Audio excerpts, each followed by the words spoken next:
Hi hello അസ്സാം വലൈക്കും വറഹമത്തല്ലാഹി തആല വബറകാതുഹു. വാഫി സിസ്റ്റം പുതിയ അധ്യയന വർഷത്തിലേക്ക് കടക്കുമ്പോൾ അതിൻ്റെ സിലബസിലും കോഴ്സ് സ്ട്രക്ചറിലുമൊക്കെ കാതലായ മാറ്റങ്ങൾക്ക് വിധേയപ്പെട്ടിട്ടുണ്ട്. ആ മാറ്റങ്ങളെക്കുറിച്ചിട്ട് പുതുമകളെക്കുറിച്ചിട്ട് നമ്മളോട് സംവദിക്കുന്നത് CIC academic council member secretary കൂടിയായിട്ടുള്ള ഡോക്ടർ അലി ഹുസൈൻ വാഫി ഉസ്താദ് അവർകളാണ്. ഉസ്താദിന് ഹൃദ്യമായ സ്വാഗതം. ആദ്യമായിട്ട് നമ്മുടെ സിസ്റ്റത്തിൽ നിന്ന് അല്ലെങ്കിൽ സിസ്റ്റത്തെ നിയന്ത്രിക്കുന്നവരിൽ പ്രധാനിയായിട്ടുള്ള അല്ലെങ്കിൽ ഇതിൻ്റെ ഒരു ചാലക ശക്തിയായിട്ട് വർക്ക് ചെയ്യുന്ന ഒരാൾ എന്ന രീതിക്ക് ഉസ്താദിനെ ഒന്ന് ഇൻട്രൊഡ്യൂസ് ചെയ്യാൻ പറ്റുമോ? ഞാൻ രണ്ടായിരത്തിലാണ് വാഫി കോഴ്സിലേക്ക് ചേരുന്നത്. SLC കഴിഞ്ഞിട്ട് വാഫി കോഴ്സ് പൂർത്തിയാക്കി വളാഞ്ചേരി മർക്കസിൽ നിന്ന് 2008. അത് കഴിഞ്ഞ് BEd MEd പഠനങ്ങൾക്ക് ശേഷം വാഫി സ്ഥാപനത്തിൽ വർക്ക് ചെയ്തിട്ടുണ്ട്. അതിൻ്റെ കൂടെ തന്നെ വാഫിയുടെ അക്കാഡമിക്കലായിട്ടുള്ള വർക്കുകളിൽ അതിൻ്റെ സിലബസ്, കരിക്കുലം, അതുപോലെ തന്നെ അതുമായി ബന്ധപ്പെട്ട അക്കാഡമിക് വർക്കിലാണ് കൂടുതൽ കോൺസെൻട്രേറ്റ് ചെയ്തത്. പിന്നെ എഡ്യൂക്കേഷനിൽ സെൻട്രൽ യൂണിവേഴ്സിറ്റിയിൽ നിന്ന് PhD കരസ്ഥമാക്കി കഴിഞ്ഞ ഒരു 5-8 വർഷമായിട്ട് CICയുടെ അക്കാഡമിക് കൗൺസിൽ സെക്രട്ടറി ആയിട്ട് സേവനം ചെയ്തുകൊണ്ടിരിക്കുകയാണ്. ഓക്കെ, ഉസ്താദിൻ്റെ ഒരു ജേണി തന്നെ ശരിക്കും പറഞ്ഞാൽ വാഫി സിസ്റ്റം ഒരാളിൽ ഉണ്ടാക്കിയെടുക്കുന്ന ട്രാൻസ്ഫോർമേഷൻ അതിനെ കുറിക്കുന്നതാണ്. അപ്പോൾ ആ നിലക്ക് നോക്കുകയാണെങ്കിൽ സിസ്റ്റം എത്രമാത്രം ഇൻഫ്ലുവൻസ് ചെയ്തിട്ടുണ്ട് എന്ന് മാത്രമല്ല, കേരളത്തിലെ ഒരുപാട് ആളുകളെ വാഫിയ സംവിധാനങ്ങൾ ഇൻഫ്ലുവൻസ് ചെയ്തിട്ടുണ്ട്. കേരളത്തിൽ ഒരു 10-25 വർഷമായിട്ട്, കാൽനൂറ്റാണ്ട് എന്ന് പറയുന്നത് ഒരു വിദ്യാഭ്യാസ സംവിധാനത്തെ സംബന്ധിച്ചിടത്തോളം വലിയൊരു കാലയളവാണ് എന്ന് പറയുന്നില്ല. എന്നാലും കേരളത്തിലെ ഒരു ഇസ്ലാമിക മതഭൗതിക സമന്വയ വിദ്യാഭ്യാസ സിസ്റ്റം എന്ന അർത്ഥത്തിൽ കാൽനൂറ്റാണ്ട് കാലത്തിനിടക്ക് ഒട്ടേറെ മാറ്റങ്ങൾ ഉണ്ടാക്കാൻ ഈ സിസ്റ്റത്തിന് കഴിഞ്ഞു എന്നത് എല്ലാവരും അംഗീകരിക്കുന്ന ഒരു യാഥാർത്ഥ്യമാണ്. പത്രങ്ങളും ചാനലുകളും ഒക്കെ ഈയിടെയായിട്ട് ആ യാഥാർത്ഥ്യം ലോകത്തോട് വിളിച്ചു പറഞ്ഞിട്ടുണ്ട്. ഒരു വിദ്യാഭ്യാസ സംവിധാനം അത് പ്രസക്തമാകുന്നത് വിദ്യാഭ്യാസത്തെയും കാലത്തെയും ജീവിതത്തെയും ഒന്നിച്ചു കൊണ്ടുപോകുമ്പോഴാണ്.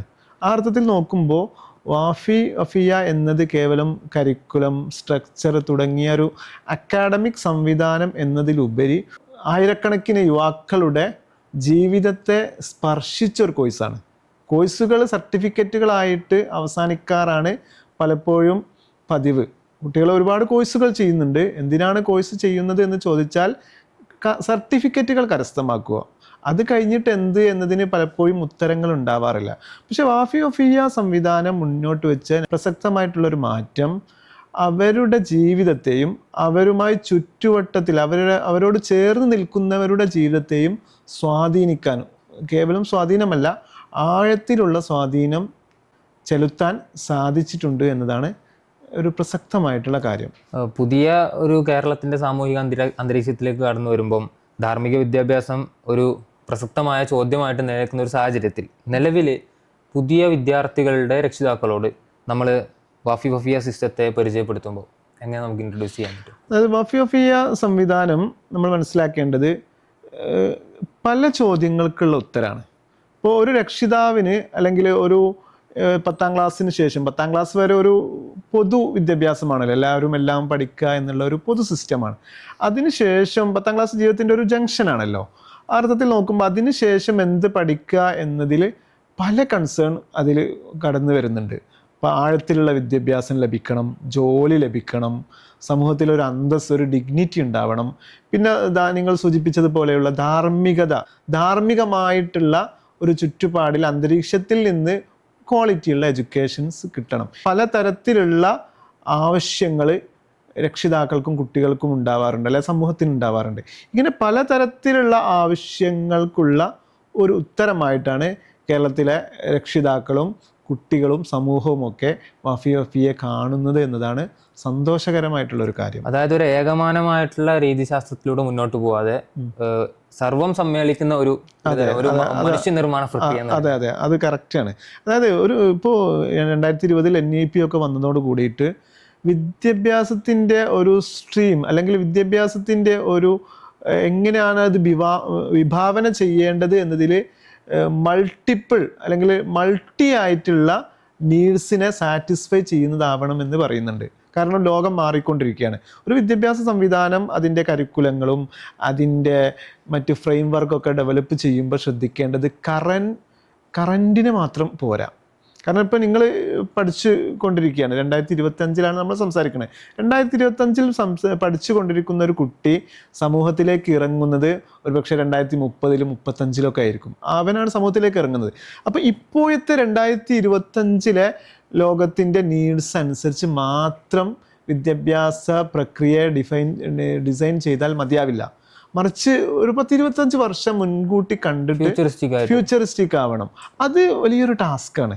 ആ ഒരു ടാസ്ക് വളരെ വിജയകരമായിട്ട് നടപ്പാക്കാൻ പറ്റിയെന്നാണ് വാഫി വഫിയയുടെ ഒരു പ്രത്യേകത. അപ്പോൾ നിരന്തരമായിട്ടുള്ള അപ്ഡേഷൻസ് ആണ് ഞാൻ മനസ്സിലാക്കുന്നത് കേരളത്തിൽ ഈ ഒരു സംവിധാനത്തെ ഇങ്ങനെ ഹൈലൈറ്റ് ചെയ്ത് നിർത്തപ്പെടുന്നത്. അതെ അതെ, സ്വാഭാവികമായിട്ടും കാലോചിതമായിട്ടുള്ള അപ്ഡേഷൻസ് ഇപ്പോൾ സിലബസിലും മറ്റുമൊക്കെ വരുത്തിയിട്ടുണ്ട്. അതിനെക്കുറിച്ചിട്ട് അതിൻ്റെ ഒരു തുടക്കം, അതിൻ്റെ ഒരു പ്രോസസ്സ് എങ്ങനെയാണ് സംഭവിക്കുന്നത്? വഫിയുടെ സിലബസിൻ്റെ അല്ലെങ്കിൽ കരിക്കുലം റിവൈസിങ്ങിൻ്റെ ഒരു രീതി എന്ന് പറയുന്നത് അതൊരു ഇവല്യൂഷനാണ്, ഒരു തരം അക്കാഡമിക് ഇവല്യൂഷൻ എന്നൊക്കെ നമുക്ക് പറയാം. ഞാൻ സൂചിപ്പിച്ചതുപോലെ 2000 ഇതിൻ്റെ തുടക്കം. 2000 ഇതിൻ്റെ ഒരു ഫ്രെയിം ഡെവലപ്പ് ചെയ്തതിന് ശേഷം 2004 2008 2012 ശേഷം 2020 വ്യത്യസ്ത കാലഘട്ടങ്ങളിൽ സിലബസ് കരിക്കുലം റിവൈസ് ചെയ്യപ്പെട്ടിട്ടുണ്ട്. ആ കരിക്കുലം റിവൈസ് ചെയ്യുമ്പോഴൊക്കെ സമൂഹത്തിലുള്ള വ്യത്യസ്ത സ്റ്റേക്ക് ഹോൾഡേഴ്സുമായിട്ട് ആശയവിനിമയം നടത്തിയ ശേഷമാണ് വാഫിയുടെ അപ്രോച്ചുകൾ, മറ്റ് അതിൻ്റെ വിഷനും മിഷനും കരിക്കുലം ഫ്രെയിം വർക്കും സിലബസിൻ്റെ ചട്ടക്കൂടുകളൊക്കെ ഡിസൈൻ ചെയ്യുന്നത്. ഇതിനായിട്ട് ലോകത്തിൻ്റെ വിവിധ ഭാഗങ്ങളിലുള്ള അക്കാഡമീഷ്യൻസ്, ഇസ്ലാമിക പണ്ഡിതന്മാർ, ഭൗതിക രംഗത്തുള്ള വിദഗ്ധർ, ശാസ്ത്രജ്ഞന്മാർ, സാഹിത്യകാരന്മാർ, ബുദ്ധിജീവികൾ, സമൂഹത്തിലുള്ള സാധാരണക്കാർ, രക്ഷിതാക്കൾ, വിദ്യാഭ്യാസ പ്രവർത്തകർ, മാധ്യമ പ്രവർത്തകർ, ഇങ്ങനെ സമൂഹത്തിലുള്ള വ്യത്യസ്ത സ്ട്രാറ്റകളിലുള്ള ആളുകളുമായി ആശയവിനിമയം നടത്തിയിട്ട് സമൂഹത്തിൻ്റെ പൾസ് മനസ്സിലാക്കിയിട്ട് അതിനനുസരിച്ചുള്ള ഒരു സൊല്യൂഷൻ നിർദ്ദേശിക്കുന്ന രീതിയിലാണ് നമ്മളെ കരിക്കുലം സ്വാഭാവികമായിട്ടും അതിൻ്റെ ഫ്രെയിം വർക്കൊക്കെ ഡെവലപ്പ് ചെയ്യാറുള്ളത്. അപ്പോൾ അതുകൊണ്ട് തന്നെ 2025 നമ്മൾ സംസാരിക്കുമ്പോൾ അടുത്തൊരു 25 വർഷം ലോകം എങ്ങനെയായിരിക്കും, ലോകത്തിൻ്റെ എക്കണോമിക് നീഡ് എങ്ങനെയായിരിക്കും, സോഷ്യൽ ചേഞ്ച് എങ്ങനെയൊക്കെ ആയിരിക്കും, കുട്ടികളുടെ തൊഴിൽ രംഗത്തുള്ള ഇടപെടലുകൾ എങ്ങനെ ആയിരിക്കണം, ഒരു ഇസ്ലാമിക സമൂഹം അല്ലെങ്കിൽ മുസ്ലിം സമൂഹം എന്ന രീതിയിൽ ഒരു ഇസ്ലാമിക സമൂഹവും മുസ്ലിം സമൂഹവും ഒക്കെ അല്ലെങ്കിൽ മനുഷ്യ സമൂഹമൊക്കെ നേരിടാൻ പോകുന്ന പ്രതിസന്ധികൾ എന്തൊക്കെ ആയിരിക്കും, അതൊക്കെ മുന്നിൽ കണ്ടിട്ട് ഉത്തരം നൽകുന്ന ഒരു കരിക്കുലമാണ് CSE മുന്നോട്ട് വെക്കുന്നത്. അതിൽ തന്നെ ഇപ്പം 2025 വന്ന മാറ്റങ്ങൾ, സ്ട്രക്ചറൽ ആയിട്ടുള്ള ചേഞ്ചുകൾ നമ്മൾ വരുത്തിയിട്ടുണ്ട്. അതെ അതെ. അപ്പം നമ്മൾ ഡിഫൈൻ ചെയ്യുകയാണെങ്കിൽ നമ്മുടെ സ്ട്രീമുകളെ നമ്മൾ 3 തിരിച്ചിട്ട് പ്രൈം, അഡ്വാൻസ്ഡ്, അതുപോലെ പ്രൊഫഷണൽ 3 സ്ട്രീമുകളായിട്ട് തിരിച്ചിട്ടുണ്ട്. ഇതിനെ നമുക്ക് എങ്ങനെ ഡിഫൈൻ ചെയ്യാൻ പറ്റും? അതെ, അതിൽ നമ്മൾ ഇപ്പോൾ പൊതുവേ വരുന്ന SLC കഴിഞ്ഞ കുട്ടികൾക്കാണ് നമ്മൾ ഈ 3 സ്ട്രീം വരുന്നത്. നിങ്ങൾ സൂചിപ്പിച്ചതുപോലെ ഒന്ന് പ്രൈമാണ്. പ്രൈം എന്നതുകൊണ്ട് ഉദ്ദേശിക്കുന്നത് വിവിധ ഇസ്ലാമിക വിജ്ഞാനീയങ്ങളിൽ അഗാധ പാണ്ഡിത്യമുള്ള പണ്ഡിതന്മാർ. നമ്മൾ വലിയ പണ്ഡിതന്മാരെ, ജ്ഞാനമേഖലയിലൊക്കെ ഇടപെടുന്ന പണ്ഡിതന്മാരെ കുറിച്ച് നമ്മൾ കേട്ടിട്ടുണ്ട്, ചരിത്രത്തിലൊക്കെ നമ്മൾ വായിച്ചിട്ടുണ്ട്. അതേപോലെയുള്ള വർത്തമാനകാലത്ത് ഇസ്ലാമിനെ ഡിഫെൻഡ് ചെയ്യാനും ഇസ്ലാമിനൊരു തത്വശാസ്ത്രം എന്ന രീതിയിൽ ആധുനിക കാലത്ത് സമർത്ഥിക്കാനും പുതിയ പ്രശ്നങ്ങൾക്ക് പൂരണം നിർദ്ദേശിക്കാനുമുള്ള ശേഷിയുള്ള, സ്കിൽഫുൾ ആയിട്ടുള്ള, കോമ്പിറ്റൻ്റ് ആയിട്ടുള്ള, ദിഷണാശാലികളായിട്ടുള്ള പണ്ഡിതന്മാരുണ്ടാവണം. ആ പണ്ഡിത മഹത്തുക്കളെ വാർത്തെടുക്കുക എന്ന ശ്രേഷ്ഠമായ ലക്ഷ്യത്തിലാണ് വാഫി വഫിയ പ്രൈം എന്നത് ഉദ്ദേശിക്കുന്നത്. അത് വളരെ ശ്രേഷ്ഠകരമായിട്ടുള്ള ഒരു കോഴ്സായിട്ടാണ് വരുന്നത്. അതാണ് ഒന്നാമത്തെ സ്ട്രീം, വാഫി വഫിയ പ്രൈം. ആൺകുട്ടികൾക്കുള്ള വാഫി പ്രൈം, പെൺകുട്ടികൾക്കുള്ള വഫിയ പ്രൈം. അതാണ് ഒന്നാമത്തേത്. രണ്ടാമത്തേത് വാഫി വഫിയ അഡ്വാൻസ്ഡ്. അത് മതവും ഭൗതികവും ഒരു ഈക്വലായിട്ട് സമന്വയിക്കുന്ന രീതി. വാഫിയുടെ എല്ലാ സിസ്റ്റങ്ങളും പൊതുവെ മതവും ഭൗതികവും സമന്വയിക്കുന്നതാണ്. അപ്പോൾ ഈ പ്രൈമിലേക്ക് വരുമ്പോൾ ഉണ്ടാകുന്ന ഒരു സ്ലൈറ്റ് ആയിട്ടുള്ള ചേഞ്ച് എന്ന് പറയുന്നത് ഇതും സമന്വയം തന്നെയാണല്ലോ. അങ്ങനെ ഒരു സംശയം വരാനുള്ള സാധ്യതയുണ്ടല്ലോ.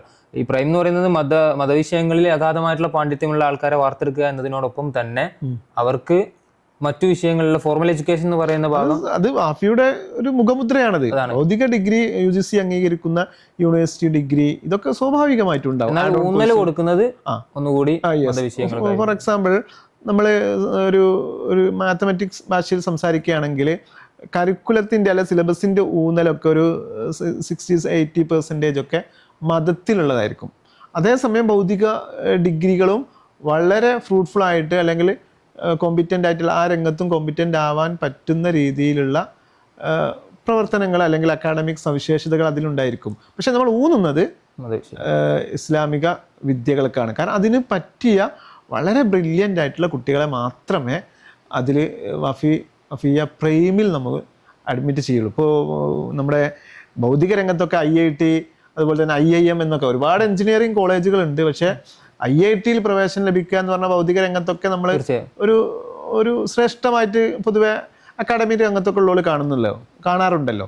എന്നതുപോലെ മതരംഗത്തുള്ള ഒരു പ്രൈമായിട്ടുള്ള ഒരു കോഴ്സ്, ഉന്നതമായിട്ടുള്ള ഇസ്ലാമിക പണ്ഡിതന്മാരെ വാർത്തെടുക്കുന്ന ശ്രേഷ്ഠകരമായിട്ടുള്ള ഒരു കോഴ്സ്. അപ്പോൾ അതിന് സ്വാഭാവികമായിട്ടും അത്തരം സ്ഥാപനങ്ങൾ ഉണ്ടാകുക, അതിന് കണിശമായിട്ടുള്ള നിയമങ്ങൾ ഉണ്ടാവും, വ്യവസ്ഥകൾ ഉണ്ടാവും, ചട്ടക്കൂടുകൾ ഉണ്ടാവും. അതിൽ പ്രവേശനം ലഭിക്കണമെങ്കിൽ റിജിഡായിട്ടുള്ള എൻട്രൻസ് എക്സാമിനേഷൻ ഉണ്ടാവും. ഇങ്ങനെ ഒരു ശ്രേഷ്ഠകരമായിട്ടുള്ള ഒരു ഉന്നതമായിട്ടുള്ള ഇസ്ലാമിക കോഴ്സാണ് ആയിട്ടാണ് നമ്മൾ വഫിയ പ്രൈം മുന്നോട്ട് വെക്കുന്നത്. അപ്പം അഡ്വാൻസിലേക്ക് വരുമ്പം അതിൻ്റെതായിട്ടുള്ള സ്ട്രക്ചറൽ ചേഞ്ചസ് ഉണ്ടാവുമല്ലോ? തീർച്ചയായിട്ടും. അത് എങ്ങനെയാണ് വഫിയ അഡ്വാൻസ്ഡ് എന്ന് പറയുമ്പോൾ അതിൽ ഞാൻ നേരത്തെ സൂചിപ്പിച്ചതുപോലെ ഈക്വൽ ആയിരിക്കും, ഒരു 50-50 എന്നൊക്കെ പറയാം. എന്ന് പറഞ്ഞാൽ മതത്തിൽ ഇമ്പോർട്ടൻസ് ഉണ്ട്, അതിൻ്റെ കൂടെ തന്നെ ഭൗതികത്തിനും ഇമ്പോർട്ടൻസ് ഉണ്ട്. കുറച്ചുകൂടി ലളിതമായ ഭാഷയിൽ പറഞ്ഞാൽ ഇനി നമ്മൾ മുന്നോട്ട് വെക്കുന്ന മുഖ്യധാരാ സമന്വയം എന്ന് പറയുന്നത് വഫിയ അഡ്വാൻസ്ഡ് ആയിരിക്കും. എന്ന് പറഞ്ഞാൽ കൂടുതൽ കോളേജുകളും ആ രീതിയിലായിരിക്കും. സമന്വയം എന്ന് പറഞ്ഞാൽ വാഫി സമന്വയം എന്നൊക്കെ പറയുന്നത് വഫിയ അഡ്വാൻസ്ഡ് ആയിരിക്കും. അതിൽ മതവും ഉണ്ട് ഭൗതികവും ഉണ്ട്. മതത്തിൻ്റെ തോത് അതായത് തുല്യമായിട്ടുള്ള ഒരു ഡിവൈഡിങ്. നമ്മൾ പീരീഡ്സ് നോക്കുകയാണെങ്കിൽ തന്നെ 8 പീരീഡുകളിൽ 5-3 എന്നുണ്ടായിട്ട് നമ്മളിത് 4-4 എന്ന് ഏകദേശം ആ രീതിയിൽ വരും. അപ്പൊ തന്നെ അവിടെ ഒരു ഹൈലൈറ്റിംഗ് ആയിട്ടുള്ള ഫാക്ടർ എന്ന് പറയുന്നത് ഈ 3 പീരീഡ് മാത്രം ഭൗതിക വിഷയങ്ങൾ പഠിച്ച് 5 പീരീഡ് മതഗ്രന്ഥങ്ങളിൽ ഇരുന്ന വിദ്യാർത്ഥികൾ നിലവിലെ ഒരു ഔട്ട്കം എടുത്ത് നോക്കുകയാണെങ്കിൽ തന്നെ അവര് അബ്രോഡ് സ്റ്റഡീസും മറ്റുമൊക്കെ ആയിട്ട് സെൻട്രൽ യൂണിവേഴ്സിറ്റികളിലും ഫോറിൻ യൂണിവേഴ്സിറ്റികളിലും ഒക്കെ ബ്രൈറ്റ് ആയിട്ട് നിൽക്കുന്നുണ്ട്. അങ്ങനെ നോക്കുകയാണെങ്കിൽ ഇതിന്റെ ഒരു വിഷയം എന്ന് പറയുന്നത് ഇപ്പം 4:4 എന്ന രീതിയിലേക്ക് നമ്മൾ വന്നു കഴിഞ്ഞാൽ 50% ഇതിൽ നമ്മുടെ കുട്ടികളുടെ ടൈം ഇൻവെസ്റ്റ് ചെയ്യുകയാണെങ്കിൽ ഇതിന്റെ ഒരു ഔട്ട്കം അതിന് മാത്രം ഉണ്ടാവില്ലേ? സ്വാഭാവികമാണ്. നിങ്ങൾ പറഞ്ഞതുപോലെ 5:3 എന്ന് പറഞ്ഞാൽ കേവലം 3 പീരീഡ് മാത്രമാണ് നിലവിൽ നമ്മൾ ഭൗതിക പഠനങ്ങൾക്ക് കൊടുത്തത്. അത് വെച്ചിട്ട് തന്നെ കഴിഞ്ഞ 25 വർഷം കൊണ്ട് ലോകപ്രശസ്തമായിട്ടുള്ള സ്റ്റാൻഫോർഡ് യൂണിവേഴ്സിറ്റി പോലെയുള്ള ലോകത്തുള്ള ഒരുപാട് യൂണിവേഴ്സിറ്റികളുമായിട്ട് അതിൽ പഠിക്കുന്ന ഗവേഷണം നടത്തുന്ന ആളുകൾ ഈ സംവിധാനത്തിൽ പഠിച്ച കുട്ടികളുണ്ട്. കഴിഞ്ഞ 1-2-3 മാസം മുമ്പ് എടുത്തൊരു കണക്ക് 21 രാജ്യങ്ങളിലെ 54 ഉന്നത വിദ്യാപീഠങ്ങളിൽ യൂണിവേഴ്സിറ്റികളിൽ ഇൻസ്റ്റിറ്റ്യൂട്ടുകളിലൊക്കെ വഫിയ സംവിധാനത്തിൽ പഠനം പൂർത്തീകരിച്ച പണ്ഡിതന്മാർ, മതരംഗത്തും ഭൗതിക രംഗത്തുമുള്ള പണ്ഡിതന്മാർ പഠന ഗവേഷണങ്ങളിൽ ഏർപ്പെട്ടുകൊണ്ടിരിക്കുന്നു എന്ന് പറയുമ്പോൾ നിങ്ങൾ സൂചിപ്പിച്ചതുപോലെ ഇനിയൊരു കുറച്ചുകൂടി ഈക്വലായിട്ട് കൊടുക്കുന്ന സമയത്ത് ഇതിൻ്റെ തോത് റേഷ്യോ തീർച്ചയായിട്ടും വർദ്ധിക്കാൻ തന്നെയാണ് സാധ്യത. അടുത്തൊരു സ്ട്രീം എന്ന് പറയുന്നത് കുറച്ചുകൂടി പുതിയ കാലത്തിന് അനുയോജ്യമാകുന്ന അല്ലെങ്കിൽ കുറച്ചുകൂടി ബ്രൈറ്റ് ആയിട്ടുള്ള സ്റ്റുഡൻസിനെ ഫോക്കസ് ചെയ്തിട്ടുള്ള ഒരു സ്ട്രീമാണല്ലോ നമ്മുടെ പ്രൊഫഷണൽ എന്ന് പറയുന്നത്. പ്രൊഫഷണൽ എന്ന് പറയുമ്പോൾ അതൊരു മതഭൗതിക സമന്വയമാണെങ്കിലും അതിലൂടെ കൂടുതൽ നമ്മൾ ലക്ഷ്യീകരിക്കുന്ന ഒരു പ്രൊഫഷണൽ വിദ്യാഭ്യാസമാണ്. പ്രൊഫഷണൽ എഡ്യൂക്കേഷൻ എന്ന് പറയുമ്പോൾ മെഡിക്കൽ, എൻജിനീയറിങ്, അതുപോലെ തന്നെ അക്കൗണ്ടിങ് തുടങ്ങിയ പ്രൊഫഷണൽ മേഖലയിലേക്ക് മതഭൗതിക സമന്വയത്തിൻ്റെ ടച്ചുള്ള ആളുകൾ ഉണ്ടാകുക എന്നതാണ് പ്രൊഫഷണൽസിനെ വാർത്തെടുക്കുക. അതാണ് ഇതിൻ്റെ ലക്ഷ്യം. അപ്പോൾ അതിൻ്റെ ഭാഗമായിട്ട് നമ്മൾ SLC കഴിഞ്ഞ കുട്ടികൾക്ക് നീറ്റ് കോച്ചിങ്ങോട് കൂടിയിട്ടുള്ള വഫിയ പ്രൊഫഷണൽ കഴിഞ്ഞ 2 വർഷമായിട്ട് നമ്മൾ നടപ്പാക്കിക്കൊണ്ടിരിക്കുകയാണ്. അപ്പോൾ അത് അതേപോലെ തുടരും. അപ്പോൾ തന്നെ അവിടെ കുട്ടികൾക്ക് ഉണ്ടാകുന്ന ഒരു മേജറായിട്ടുള്ള ഒരു ഇഷ്യൂ അല്ലെങ്കിൽ അവരുടെ ഒരു കൺസേൺ എന്ന് പറയുന്നത് നീറ്റ് എന്ന് പറയുന്നത് തന്നെ നമ്മുടെ ഒരു 10th സ്റ്റാൻഡേർഡിൽ പഠിക്കുന്ന ഒരു കുട്ടിയെ സംബന്ധിച്ചിടത്തോളം അതൊരു ഹെർക്കുലിയൻ ടാസ്ക് ആണ് എന്ന് പറഞ്ഞാൽ. അങ്ങനെ നിൽക്കുന്ന ഒരു വിദ്യാർത്ഥിയെ സംബന്ധിച്ചിടത്തോളം ഈ റിലീജിയസ് എഡ്യൂക്കേഷൻ എന്ന് പറയുന്ന ഒരു ടേം കൂടി വരുമ്പം ആശങ്കകൾ ഉണ്ടാവും. ഇത് രണ്ടും നമുക്ക് ഇന്റഗ്രേറ്റ് ചെയ്ത് മുന്നോട്ട് പോകാൻ പറ്റുമോ എന്നുള്ളത്. അപ്പം അതിന്റെ ഒരു ഈ പറയുന്ന പോലെ നമ്മൾ റേഷ്യോ എടുത്ത് നോക്കുകയാണെങ്കിൽ അതിൽ ഈ സമന്വയം എങ്ങനെയാണ് വർക്ക് ചെയ്യുന്നത്? ഓക്കെ, അതിൽ നമ്മൾ ഒന്നാമതായിട്ട് നമ്മൾ മനസ്സിലാക്കേണ്ടത് നീറ്റിലേക്ക് നമ്മൾ അഡ്മിറ്റ് ചെയ്യുന്ന കുട്ടികൾ വളരെ ബ്രില്യൻ്റ് ആയിട്ടുള്ള കുട്ടികളായിരിക്കും. അവർക്ക് നമ്മൾ ഏകദേശം ഒരു 80-85% നീറ്റുമായി ബന്ധപ്പെട്ട നീറ്റ് കോച്ചിങ്, സയൻസ് എഡ്യൂക്കേഷനാണ് നൽകുന്നത്. ഒരു 10-15% നമ്മൾ മത വിദ്യാഭ്യാസം നൽകുന്നത്. അതേസമയം മതരംഗത്തുള്ള ഒരു മതബോധം, ധാർമ്മിക മൂല്യങ്ങൾ, നല്ലൊരു പൗരനാവാൻ ആവശ്യമായിട്ടുള്ള ഒരുപാട് ചേരുവകൾ വളരെ ശാസ്ത്രീയമായിട്ട് സന്നിവേശിപ്പിക്കുന്ന രീതിയിലുള്ളതായിരിക്കും ഈ ഒരു കോഴ്സ്. അപ്പോൾ അതുകൊണ്ട് തന്നെ നീറ്റിൻ്റെ കാര്യത്തിൽ, അതായത് നീറ്റ് മീൻസ് പ്രൊഫഷണൽ കോച്ചിങ്ങിൻ്റെ കാര്യത്തിൽ ഒരു കോംപ്രമൈസ് ഇല്ല. അതിൽ എക്സ്പേർട്ട് ആയിട്ടുള്ള ഫാക്കൽറ്റീസിനെ ഉപയോഗപ്പെടുത്തിയിട്ട് എക്സ്പേർട്ട് ആയിട്ടുള്ള കുട്ടികൾക്ക് നമ്മൾ കൊടുക്കുന്നു, വാല്യൂ ആഡഡ് ആയിട്ട് കൊടുക്കുന്നു. യെസ്, വാല്യൂ ആഡഡ് ആയിട്ട് കൊടുക്കുന്നു. ഓക്കെ, അപ്പം പുതിയ സിലബസിലേക്ക് വരുമ്പോൾ തന്നെ ഈ ഒരു സിസ്റ്റത്തിന്റെ അല്ലെങ്കിൽ ഈ ഒരു പ്രൊഫഷൻ മോഡ് തന്നെ നമ്മൾ അഡ്വാൻസിൽ കൂടി ഇന്റഗ്രേറ്റ് ചെയ്യുന്നുണ്ട് ആഡ് ഓൺ കോഴ്സുകളായിട്ട്. അതെ, അപ്പം ആഡ് ഓൺ കോഴ്സുകൾ പുതിയൊരു ടേം ആണല്ലോ, അതിനെങ്ങനെയാണ് നോക്കിക്കാണുക, അതെങ്ങനെയാണ്? അതെ, അത് നിങ്ങൾ ചോദിച്ചത്, അത് ആഡ് ഓൺ കോഴ്സ് എന്ന് പറയുന്നാൽ ഇപ്പോൾ പൊതുവേ നമ്മുടെ നാട്ടിലുള്ള കുട്ടികളൊക്കെ ഭൗതിക ഡിഗ്രി മാത്രം പഠിക്കുന്ന കുട്ടികൾ, അതിൻ്റെ കൂടെ അല്ലെങ്കിൽ അതൊന്നും പഠിക്കാതെയും ആഡ് ഓൺ കോഴ്സുകൾ മാത്രം പഠിക്കുന്നവരുണ്ട്. എന്ന് പറഞ്ഞാൽ ഒരു പ്രൊഫഷണൽ ഡിഗ്രി അല്ലെങ്കിൽ ഒരു യൂണിവേഴ്സിറ്റി ഡിഗ്രി പഠിക്കുന്നവർ അതിൻ്റെ കൂടെ ആഡ് ഓൺ കോഴ്സുകൾ ചെയ്യുന്നവരുണ്ട്. അത് ചെയ്യാതെ +2 SLC കഴിഞ്ഞ് കേവലം ആഡ് ഓൺ കോഴ്സുകൾ മാത്രം പഠിച്ചിട്ട് ജോലിക്ക് പ്രവേശിക്കുന്നവരുണ്ട്. പക്ഷേ വാഫി ഓഫ് ഇയർ സംവിധാനം വ്യതിരിക്തമാകുന്നത് കുട്ടികൾക്ക് യൂണിവേഴ്സിറ്റി ഡിഗ്രി, UGC അംഗീകരിക്കുന്ന ഒരു സയൻസിലും കൊമേഴ്സിലും ഹ്യൂമാനിറ്റീസിലും സോഷ്യൽ സയൻസിലൊക്കെയുള്ള ഒരു യൂണിവേഴ്സിറ്റി ഡിഗ്രി ലഭിക്കുന്നു. അതിൻ്റെ കൂടെ തന്നെ അന്താരാഷ്ട്ര ഇസ്ലാമിക് യൂണിവേഴ്സിറ്റീസ് ലീഗിൻ്റെ അംഗത്വമുള്ള ആഗോള പ്രശസ്തമായിട്ടുള്ള CIC-യുടെ ഒരു ഇസ്ലാമിക് ഡിഗ്രി കിട്ടുന്നു. അതിൻ്റെ പുറമെയാണ് ആഡ് ഓൺ കോഴ്സുകൾ. ഉദാഹരണത്തിന് ആഡ് ഓൺ കോഴ്സുകൾ അവർ പഠിച്ചുകൊണ്ടിരിക്കുന്ന സയൻസ്, കൊമേഴ്സ്, ഉദാഹരണത്തിന് BSc ഫിസിക്സ്, കെമിസ്ട്രി, അതുപോലെ തന്നെ കൊമേഴ്സ്, അതുപോലെ ലാംഗ്വേജ്, സ്കിൽഡ് ആയിട്ടുള്ള കുട്ടികൾക്ക് ഡിജിറ്റൽ മാർക്കറ്റിംഗ് പോലെ അതുപോലെ അതിലേക്കാണ് നാം വരുന്നത്. അതായത് ഇങ്ങനെ അവർ പഠിക്കുന്ന വിഷയവുമായി ബന്ധപ്പെട്ട കുറേ വിഷയങ്ങൾ, ഇപ്പോൾ കൊമേഴ്സ് എടുക്കുന്ന ഒരു കുട്ടിക്ക് CA CMA എന്നൊക്കെ പറഞ്ഞ കുറേ, അല്ലെങ്കിൽ മറ്റ് ബാങ്കുമായിട്ട് ബന്ധപ്പെട്ട, ഇസ്ലാമിക് ബാങ്കുമായിട്ട് ബന്ധപ്പെട്ട, അല്ലെങ്കിൽ ടാലി, അങ്ങനെ ഒരുപാട് ട്രഡീഷണൽ ആയിട്ടുള്ള കോഴ്സുകളുണ്ട്. അതിന് പുറമെ പുതിയ ന്യൂജനായിട്ടുള്ള ഡാറ്റാ സയൻസ്, AI, കോഡിങ്, ഇതുമായിട്ട് ബന്ധപ്പെട്ട ഒരുപാട് വിഷയങ്ങൾ ഉൾക്കൊള്ളുന്ന ഒരു പൂളാണ്. ഒരു പൂള് CIC ഡെവലപ്പ് ചെയ്യും. അതായത് നമ്മൾ നിലവിലുണ്ടായിരുന്ന ഒരു ഓഫ് കോഴ്സ് സിസ്റ്റം അതന്നെ ഒരു വളരെ എഫക്റ്റീവ് ആയിട്ടുള്ള ഒരു രീതിയായിരുന്നു.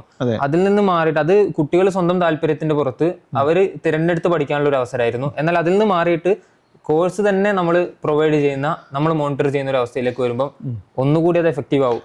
അതാണ് ഞാൻ നേരത്തെ സൂചിപ്പിച്ചത്. 2020 നമ്മൾ സിലബസ് റിവൈസ് ചെയ്തപ്പോൾ കൊണ്ടുവന്ന പ്രധാനപ്പെട്ട ഒരു മാറ്റമാണ് ഓഫ് കോഴ്സ്.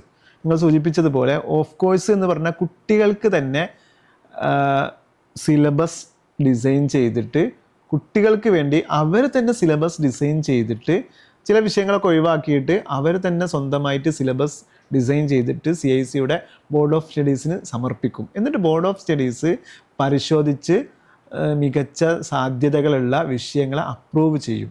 എന്നിട്ട് അവർ സ്വന്തമായി അതിൽ പഠനം നടത്തിയിട്ട് ആ വിഷയത്തിൽ CIC പരീക്ഷ നടത്തും. ഉദാഹരണത്തിന് കഴിഞ്ഞ 4-5 വർഷങ്ങളായിട്ട് അതിൽ വ്യത്യസ്ത പ്രവർത്തനങ്ങൾ നമ്മളെ കുട്ടികൾ നടത്തിയിട്ടുണ്ട്.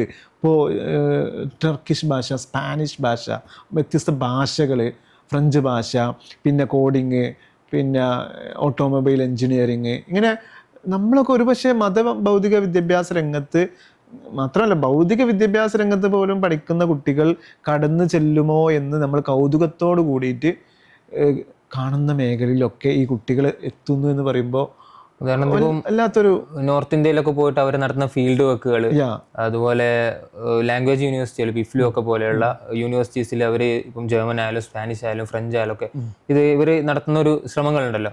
ഇനി അതൊക്കെ ഒരു കുടക്കീയിൽ CIC തന്നെ നേരിട്ടിട്ട് അതായത് ഇപ്പൊ കുട്ടികൾ മാത്രം, കുട്ടികളുടെ സ്വന്തം ഇഷ്ടപ്രകാരം ഈ കാണുന്ന നമ്മൾ UGC അംഗീകരിക്കുന്ന ഇംഗ്ലീഷോ സോഷ്യൽ സയൻസോ ഒക്കെ പഠിക്കും. അതിന്റെ കൂടെ അവർക്ക് ഇഷ്ടമുള്ള വിഷയത്തിലാണ് പഠിപ്പിക്കുന്നത്. ഇന്ന് നേരിട്ട് CIC കുറച്ചുകൂടെ സ്ട്രക്ചേർഡ് ആക്കിയിട്ട് ഡെലിവർ ചെയ്യാൻ പോവുകയാണ്.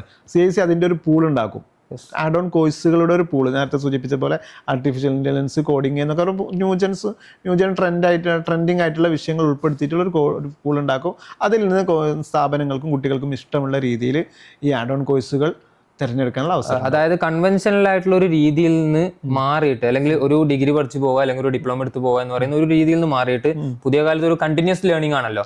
അപ്പം വരുന്ന അപ്ഡേഷൻസിനെ ഇന്റഗ്രേറ്റ് ചെയ്തിട്ട് കുട്ടികൾ കൂടുതൽ ഈ ജോബ് മാർക്കറ്റിൽ എഫിഷ്യന്റ് ആക്കാന്നുള്ള ഒരു പ്രോസസ് ഇതിലൂടെ വർക്കായി കിട്ടുമെന്ന് പ്രതീക്ഷിക്കുന്നുണ്ട്. അത് അഡീഷണൽ ആയിട്ട് കിട്ടുന്നതാണ്. ഇപ്പൊ ഇതുവരെ നമ്മൾ 25 വർഷമായിട്ട് നമ്മൾ ചെയ്ത കാര്യങ്ങളുടെ റിസൾട്ടൊക്കെ ഉണ്ടാകും. അതിന് പുറമെ ഇനിയിപ്പോൾ ഒരു തെറ്റിദ്ധാരണ ഇതൊക്കെ ഒഴിവാക്കിയിട്ട് ആഡ് ഓൺ കോഴ്സുകൾ മാത്രമാണോ, അങ്ങനെ ഒരു പക്ഷേ കുട്ടികൾ തെറ്റിദ്ധരിച്ചേക്കാം. അങ്ങനെയല്ല വരാൻ പോകുന്നത്. ഇപ്പോൾ ഉള്ള കാര്യങ്ങളൊക്കെ ഉണ്ടാകും. അതിൻ്റെ കൂടെ പ്ലസ് പുതുതായിട്ട് നമ്മൾ പുതിയ ഒരു വാതിൽ കൂടി തുറക്കുകയാണ് നമ്മൾ. അങ്ങനെ പറയുമ്പോൾ തന്നെ നമ്മൾ കരിക്കുലത്തിൽ കൊടുത്തിട്ടുള്ള ഇങ്ങനെയുള്ള ഓപ്പർച്യൂണിറ്റീസ് ആണ് ശരിക്കും പറഞ്ഞാൽ പിൽക്കാലത്ത് ഇതിൽ നിന്നുണ്ടാകുന്ന റിസൾട്ടുകളെ കൂടുതൽ നിർമ്മിച്ചിട്ടുള്ളൂ. ഉദാഹരണത്തിന് നമ്മുടെ ലിംഗ്വിസ്റ്റിക് സ്കിൽസ്, ക്രിട്ടിക്കൽ തിങ്കിങ് പോലെയുള്ള നമ്മൾ പൂർവ്വകാലത്തെ സ്വീകരിച്ചു പോന്നിരുന്ന ഒരു മെത്തഡോളജി ഉണ്ട്. അതാണല്ലോ ശരിക്കും പറഞ്ഞാൽ പുറത്തേക്ക് ഇറങ്ങുമ്പം റിസൾട്ട് ഉണ്ടാക്കുന്നത്. ഉദാഹരണത്തിന് വിവിധ മേഖലകളിലൊക്കെ ഭാഷാരംഗത്തൊക്കെ പ്രാവീണ്യമുള്ള വാഫികൾ നിലവിലുണ്ട്.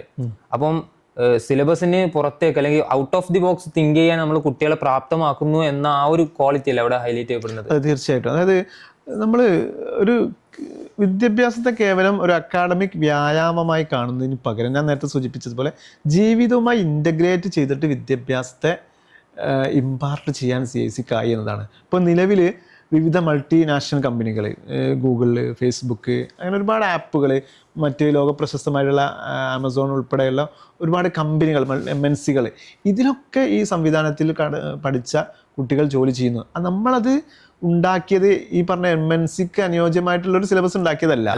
നമ്മളൊരു സിലബസ് വളരെ സിസ്റ്റമാറ്റിക് ആയിട്ട് പഠിപ്പിച്ചപ്പോൾ അതിൻ്റെ റിസൾട്ട് ഉണ്ടായത് പലതരത്തിലാണ്. ഇപ്പോൾ ഉദാഹരണത്തിന് നമ്മുടെ ഫെസ്റ്റിന് പോലും ഡെവലപ്പ് ചെയ്തിട്ടുള്ള ആപ്പുകൾ നമ്മുടെ വിദ്യാർത്ഥികൾ തന്നെ ഡെവലപ്പ് ചെയ്തെടുക്കുന്നതാണ്. അത് അങ്ങനെ ചോദിച്ചാൽ ഇപ്പോൾ ഒരു വിദ്യാർത്ഥി നമ്മളോട് ചോദിക്കാണ് വാഫി ഓഫിയയിൽ വന്നാൽ എനിക്ക് ആപ്പ് ഡെവലപ്പ് ചെയ്യാൻ പറ്റുമോ എന്ന് ചോദിക്കുമ്പോൾ അങ്ങനെ ചെയ്തവരും ഉണ്ട് എന്ന് പറയുന്നത് ഈ സിസ്റ്റത്തിന്റെ ഒരു ഇന്റഗ്രിറ്റി ആണ്. ഇതിന്റെ ഒരു ഇതിന്റെ ഒരു ഈ ഫ്ലോയിൽ ഇങ്ങനെ പോകുമ്പോൾ നമ്മളറിയാതെ തന്നെ വിദ്യാർത്ഥികളിലേക്ക് വന്നു ചേരുന്ന ചില സ്കിൽസ്. അപ്പം അതൊക്കെ ഒന്നുകൂടി ഈ ആഡ് ഓൺ സ്കില്ലും കോഴ്സും കാര്യങ്ങളൊക്കെ വരുമ്പം ഒന്നുകൂടി എൻഹാൻസ്ഡ് ആവും എന്നുള്ളതാണ്. അപ്പം കോ കരിക്കുലർ ആക്ടിവിറ്റീസ് നമ്മൾ ഈ സിലബസിന് പുറത്ത് പ്രൊവൈഡ് ചെയ്യുന്ന സാധ്യതകൾ, ഓപ്പർച്യൂണിറ്റീസ്, അത് എത്രമാത്രം വാസന, അതിൽ CIC-യുടെ ഒരു കോൺസെപ്റ്റ് എന്താണ്, കുട്ടികൾ എത്രമാത്രം പോകണം എന്നുള്ളത്. അതായത് ഇപ്പൊ കഴിഞ്ഞ ജനുവരിയിൽ നടന്ന വാഫി ഓഫിയ കലോത്സവം കേരളത്തിലാകെ ശ്രദ്ധ നേടിയിട്ടുണ്ടായിരുന്നു. അതിൻ്റെ മുന്നോടിയായിട്ട് CIC-യുടെ പ്രസിഡന്റ് പണക്കാട് ശ്രീ സ്വാദിഖ് അലി ശിഹാബ് തങ്ങൾ ചന്ദ്രികയിൽ എഴുതിയ ഒരു ലേഖനത്തിൽ സൂചിപ്പിക്കുന്നത് വാഫി ജീവിതഗന്ധിയായ വിദ്യാഭ്യാസത്തിനാണ് എന്നാണ്. എന്ന് പറഞ്ഞാൽ വാഫി മുന്നോട്ട് വെക്കുന്ന വിദ്യാഭ്യാസ സംവിധാനങ്ങളിൽ പഠിക്കുന്ന കുട്ടികൾക്ക് ഈ പറഞ്ഞ വ്യത്യസ്ത കോൺസെപ്റ്റിലൂടെ ജീവിതത്തെ നോക്കിക്കാണാൻ സാധിക്കുന്നു.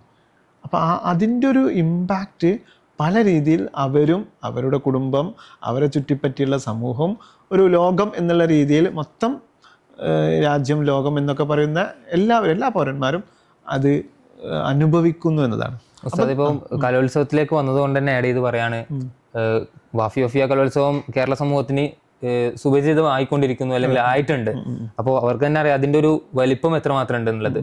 അപ്പം അതിൻ്റെ ഒരു ഇന്നർ പാർട്ടിൽ അല്ലെങ്കിൽ അതിൻ്റെ ഒരു നമ്മുടെ ഉള്ളിലുള്ള ഫ്രെയിം വർക്കിൽ നടക്കുന്ന വർക്ക് അത് പ്രൊഫഷണലി എങ്ങനെയാണ് നമ്മൾ എക്സിക്യൂട്ട് ചെയ്യുന്നതെന്ന് പറഞ്ഞാൽ അതൊരു അത്ഭുതകരമായ കാര്യമാണ്. ഇപ്പോൾ ഒരു ഈവൻറ്റ് ഡിസൈൻ ചെയ്ത് നടപ്പാക്കുക എന്ന് പറഞ്ഞാൽ വലിയ ടാസ്ക്കാണ്. കോടിക്കണക്കിന് രൂപ ഇൻവെസ്റ്റ് ചെയ്തിട്ടാണ് ഇവിടെയുള്ള കമ്പനികളാണെങ്കിലും സർക്കാരുകളൊക്കെ പ്രോഗ്രാമൊക്കെ കണ്ടക്ട് ചെയ്യുന്നത്. പക്ഷേ അതൊക്കെ വളരെ നാച്ചുറലായിട്ട് നമ്മുടെ WSF എന്ന് പറയും, വാഫി സ്റ്റുഡൻസ് ഫെഡറേഷൻ. അപ്പോൾ അതിൻ്റെയൊക്കെ കുട്ടികൾ കേരളത്തിന് തന്നെ മാതൃകയാകുന്ന രീതിയിൽ ഇത്തരം കാര്യങ്ങൾ ചെയ്യുന്നുണ്ട്. എല്ലാ കാര്യങ്ങളും ഷൂട്ട്, ക്യാമറ ഉൾപ്പെടെയുള്ള ഈ പ്രോഗ്രാമൊക്കെ ഷൂട്ട് ചെയ്യുന്ന കുട്ടികളാണ്. അങ്ങനെ എല്ലാ കാര്യങ്ങളും, പ്രത്യേകിച്ച് പെൺകുട്ടികൾ. ഇപ്പം കഴിഞ്ഞ ഫെസ്റ്റ് എടുത്ത് നോക്കുകയാണെങ്കിൽ തന്നെ എറണാകുളം പോലെ ഒരു പോക്കറ്റിൽ അത്ര വലിയൊരു കൺവെൻഷൻ സെന്ററിൽ ഇത്രയും ആൾക്കാർ ഗ്യാദർ ചെയ്യുന്ന ഒരു ഇവന്റ് നമ്മുടെ മലയാളികളായിട്ടുള്ള മുസ്ലിം പരിസരങ്ങളിൽ നിന്ന് വരുന്ന വിദ്യാർത്ഥിനികൾ മാനേജ് ചെയ്യുന്നു എന്ന് പറയുമ്പോൾ അത് ഈ സോഷ്യൽ സ്ട്രക്ചറിൽ ഉണ്ടാക്കിയെടുത്ത ഒരു ഇമ്പാക്റ്റ് അതാണ്. അതായത് മൊത്തത്തിൽ വാഫി ഓഫിയ ചെയ്തത് കഴിഞ്ഞ ഒരു 10-15-20 വർഷമായിട്ട് ചെയ്തത് കേരളത്തിലുള്ള ഭൗതിക ഒരളവിൽ മുസ്ലിം വിദ്യാഭ്യാസത്തെയും വിദ്യാഭ്യാസത്തിലെ ട്രെൻഡിനെ സ്വാധീനിക്കാൻ സാധിച്ചു. അതാണ് ഞാൻ കാണുന്നൊരു മാറ്റം. അതായത് കേരളത്തിലെ ഇസ്ലാമിക മതഭൗതിക വിദ്യാഭ്യാസത്തിലുള്ള അല്ലെങ്കിൽ സോഷ്യൽ ട്രെൻഡിനെ സെറ്റ് ചെയ്യാനും ഇൻഫ്ലുവൻസ് ചെയ്യാനും CICക്ക് കഴിഞ്ഞിട്ടുണ്ട്. കലോത്സവങ്ങളാണെങ്കിലും അതുമായി ബന്ധപ്പെട്ട അതിനെ തുടർന്നുണ്ടാകുന്ന ചർച്ചകൾ, അക്കാഡമിക് ഡിബേറ്റുകൾ ഒക്കെ പൊതു സമൂഹത്തെ പോലും ഇൻഫ്ലുവൻസ് ചെയ്യാൻ പറ്റിയിട്ടുണ്ട്. വിദ്യാഭ്യാസ മന്ത്രിയായിരുന്നുള്ള ET മുഹമ്മദ് ബഷീർ സൂചിപ്പിച്ചിട്ടുണ്ടല്ലോ, വഫിയ കരിക്കുലം ഫ്രെയിം ചെയ്തത് സർക്കാരുകൾക്ക് പോലും മാതൃകയാക്കാൻ പറ്റുന്ന ഒരു സവിശേഷമായ രീതിയിലാണെന്ന് ET ബഷീർ സാഹിബ് പറയുന്നുണ്ട്. ഓക്കെ, നമ്മൾ കലോത്സവത്തിലേക്ക് എത്തിയതുകൊണ്ട് ആഡ് ചെയ്ത് പറഞ്ഞതാണ്. നമ്മൾ വീണ്ടും coming back to the syllabus, accelerated course എന്ന് പറഞ്ഞിട്ട് അല്ലെങ്കിൽ ഒരു ആക്സിലറേഷൻ മോഡ് നമ്മൾ പരിചയപ്പെടുത്തുന്നുണ്ട് പുതിയ സിലബസിലേക്ക് വരുമ്പോൾ. അതിനെ കുറിച്ചിട്ട് എങ്ങനെയാണ് പറയുന്നത്? അത് പുതിയ കാലം എന്ന് പറഞ്ഞാൽ ഒരു തരം ഇൻഡിവിജ്വലൈസ്ഡ് ലേണിങ്ങിന് വളരെ ഇമ്പോർട്ടൻ്റ് ഉള്ള ഒരു കാലഘട്ടമാണ്. ഇപ്പോൾ പുതിയ 2K കിഡ്സ് എന്നൊക്കെ നമ്മൾ പറയാറുണ്ടല്ലോ. നമ്മൾ മനസ്സിലാക്കേണ്ട ഒരു കാര്യം, 2010 മുതൽ 2020 വരെ അല്ലെങ്കിൽ 2015 മുതൽ 2025 വരെയുള്ള കുട്ടികൾ പഠിച്ച അതേ വോള്യൂം ഓഫ് എഡ്യൂക്കേഷൻ ഇനി വരാൻ പോകുന്ന കുട്ടികൾക്ക് അത്ര സ്പാൻ ഓഫ് ടൈം ഉപയോഗപ്പെടുത്താതെ തന്നെ പഠിക്കാൻ പറ്റുമെന്നാണ് ഞാൻ വിശ്വസിക്കുന്നത്. തീർച്ചയായും അത് അതിൻ്റെ കൂടെ തന്നെ ഈ നമ്മൾ ജീവിക്കുന്ന കാലഘട്ടത്തിലെ കുട്ടികൾ, നല്ല ബ്രില്യൻ്റ് ആയിട്ടുള്ള കുട്ടികൾക്ക് സമയം പ്രധാനമാണ്. അപ്പോൾ അവർക്ക് 4 വർഷത്തെ ഡിഗ്രി 3 വർഷം കൊണ്ട്, അതാണല്ലോ ആ ആക്സിലറേറ്റഡ് ഡിഗ്രി പ്രോഗ്രാം എന്ന് പറയുന്നത്, ADP എന്ന് പറയുന്നത്, വേഗത്തിൽ ആക്സിലറേറ്റർ എന്ന് പറഞ്ഞാൽ വേഗത്തിൽ കോഴ്സ് പൂർത്തിയാക്കാൻ പറ്റുന്നൊരു സിസ്റ്റം. അതായത് വളരെ ലളിതമായിട്ട് പറയുകയാണെങ്കിൽ കപ്പാസിറ്റി ഉള്ള അല്ലെങ്കിൽ ബ്രില്യൻ്റ് ആയിട്ടുള്ള ഒരു സ്റ്റുഡൻറ്റിനെ സംബന്ധിച്ചിടത്തോളം ആള് ഇത്ര സമയം സിലബസിൽ ചെലവഴിക്കണം എന്ന് സിലബസിന് യാതൊരു വാശിയില്ല. അതെ അതെ, ആളുടെ പൊട്ടൻഷ്യലിനനുസരിച്ചിട്ട് 6 മാസത്തെ കോഴ്സ് 3 മാസം കൊണ്ട് ചെയ്യാൻ പറ്റുകയാണെങ്കിൽ അതിന് ചില വ്യവസ്ഥകൾ, ക്രൈറ്റീരിയ ഉണ്ട്. അതായത് സെമ്മുകളും ലെവൽസും ഒക്കെ ആയിട്ട് തിരിച്ചിട്ടുണ്ട് മനസ്സിലാക്കുന്നു. അപ്പം അതിനനുസരിച്ചിട്ട് ഒരു കുട്ടിക്ക് എക്സാം നടത്താൻ വേണ്ടിയിട്ടാണെങ്കിൽ അങ്ങനെ പേഴ്സണലൈസ് ആയിട്ട് എക്സാം നടത്തുന്ന രീതിയിലേക്ക് ഒരു ഫ്ലെക്സിബിലിറ്റി സിലബസിൽ കൊണ്ടുവരാൻ പറ്റി എന്നുള്ളതാണ്. തീർച്ചയായിട്ടും കഴിഞ്ഞ 2-3 വർഷമായിട്ട് തന്നെ നമ്മൾ ഓൺ ഡിമാൻഡ് എക്സാം എന്നുള്ള സിസ്റ്റം ഒക്കെ കൊണ്ടുവന്നിട്ടുണ്ട്. അപ്പോൾ ഒരു കുട്ടിക്ക് 4 വർഷത്തെ ഹോണേഴ്സ് ഡിഗ്രി വേണമെങ്കിൽ 3 വർഷം കൊണ്ട് പൂർത്തിയാക്കാം. 3 വർഷത്തെ ഡിഗ്രി 2.5 വർഷം കൊണ്ടോ 2 വർഷം കൊണ്ടോ ഒക്കെ പൂർത്തിയാക്കാം. അതിനൊക്കെ ചില നിബന്ധനകൾ ഉണ്ടാവും. എന്നാലും അതിനൊക്കെ ഉള്ള ഒരു പോസിബിലിറ്റി വരാൻ പോവുകയാണ്. അപ്പോൾ പൊതുവായിട്ടുള്ള ഒരു പുതിയ ലോകത്തിൻ്റെ വിദ്യാഭ്യാസ ട്രെൻഡുമായിട്ട് ചേർന്ന് നിന്നുകൊണ്ട് തന്നെ ഒരു മതഭൗതിക സമന്വയ വിദ്യാഭ്യാസം, അപ്പോൾ 2K കിഡ്സ് എന്നൊക്കെ പറയുന്ന അല്ലെങ്കിൽ ജനറേഷൻ ആൽഫ, ബീറ്റ എന്നൊക്കെ പറയുന്ന ജെൻസീസ്, ഈ ഒരു തലമുറയെ കൂടി നമ്മൾ വിദ്യാഭ്യാസ സിസ്റ്റംസിലൊക്കെ എന്താക്കണം, ഇന്റഗ്രേറ്റ് ചെയ്യേണ്ടതുണ്ട്. കാരണം അവർക്ക് കൂടി ഉതകുന്ന രീതിയിലേക്ക് നമ്മുടെ സിസ്റ്റംസ് മാറേണ്ടതുണ്ട്.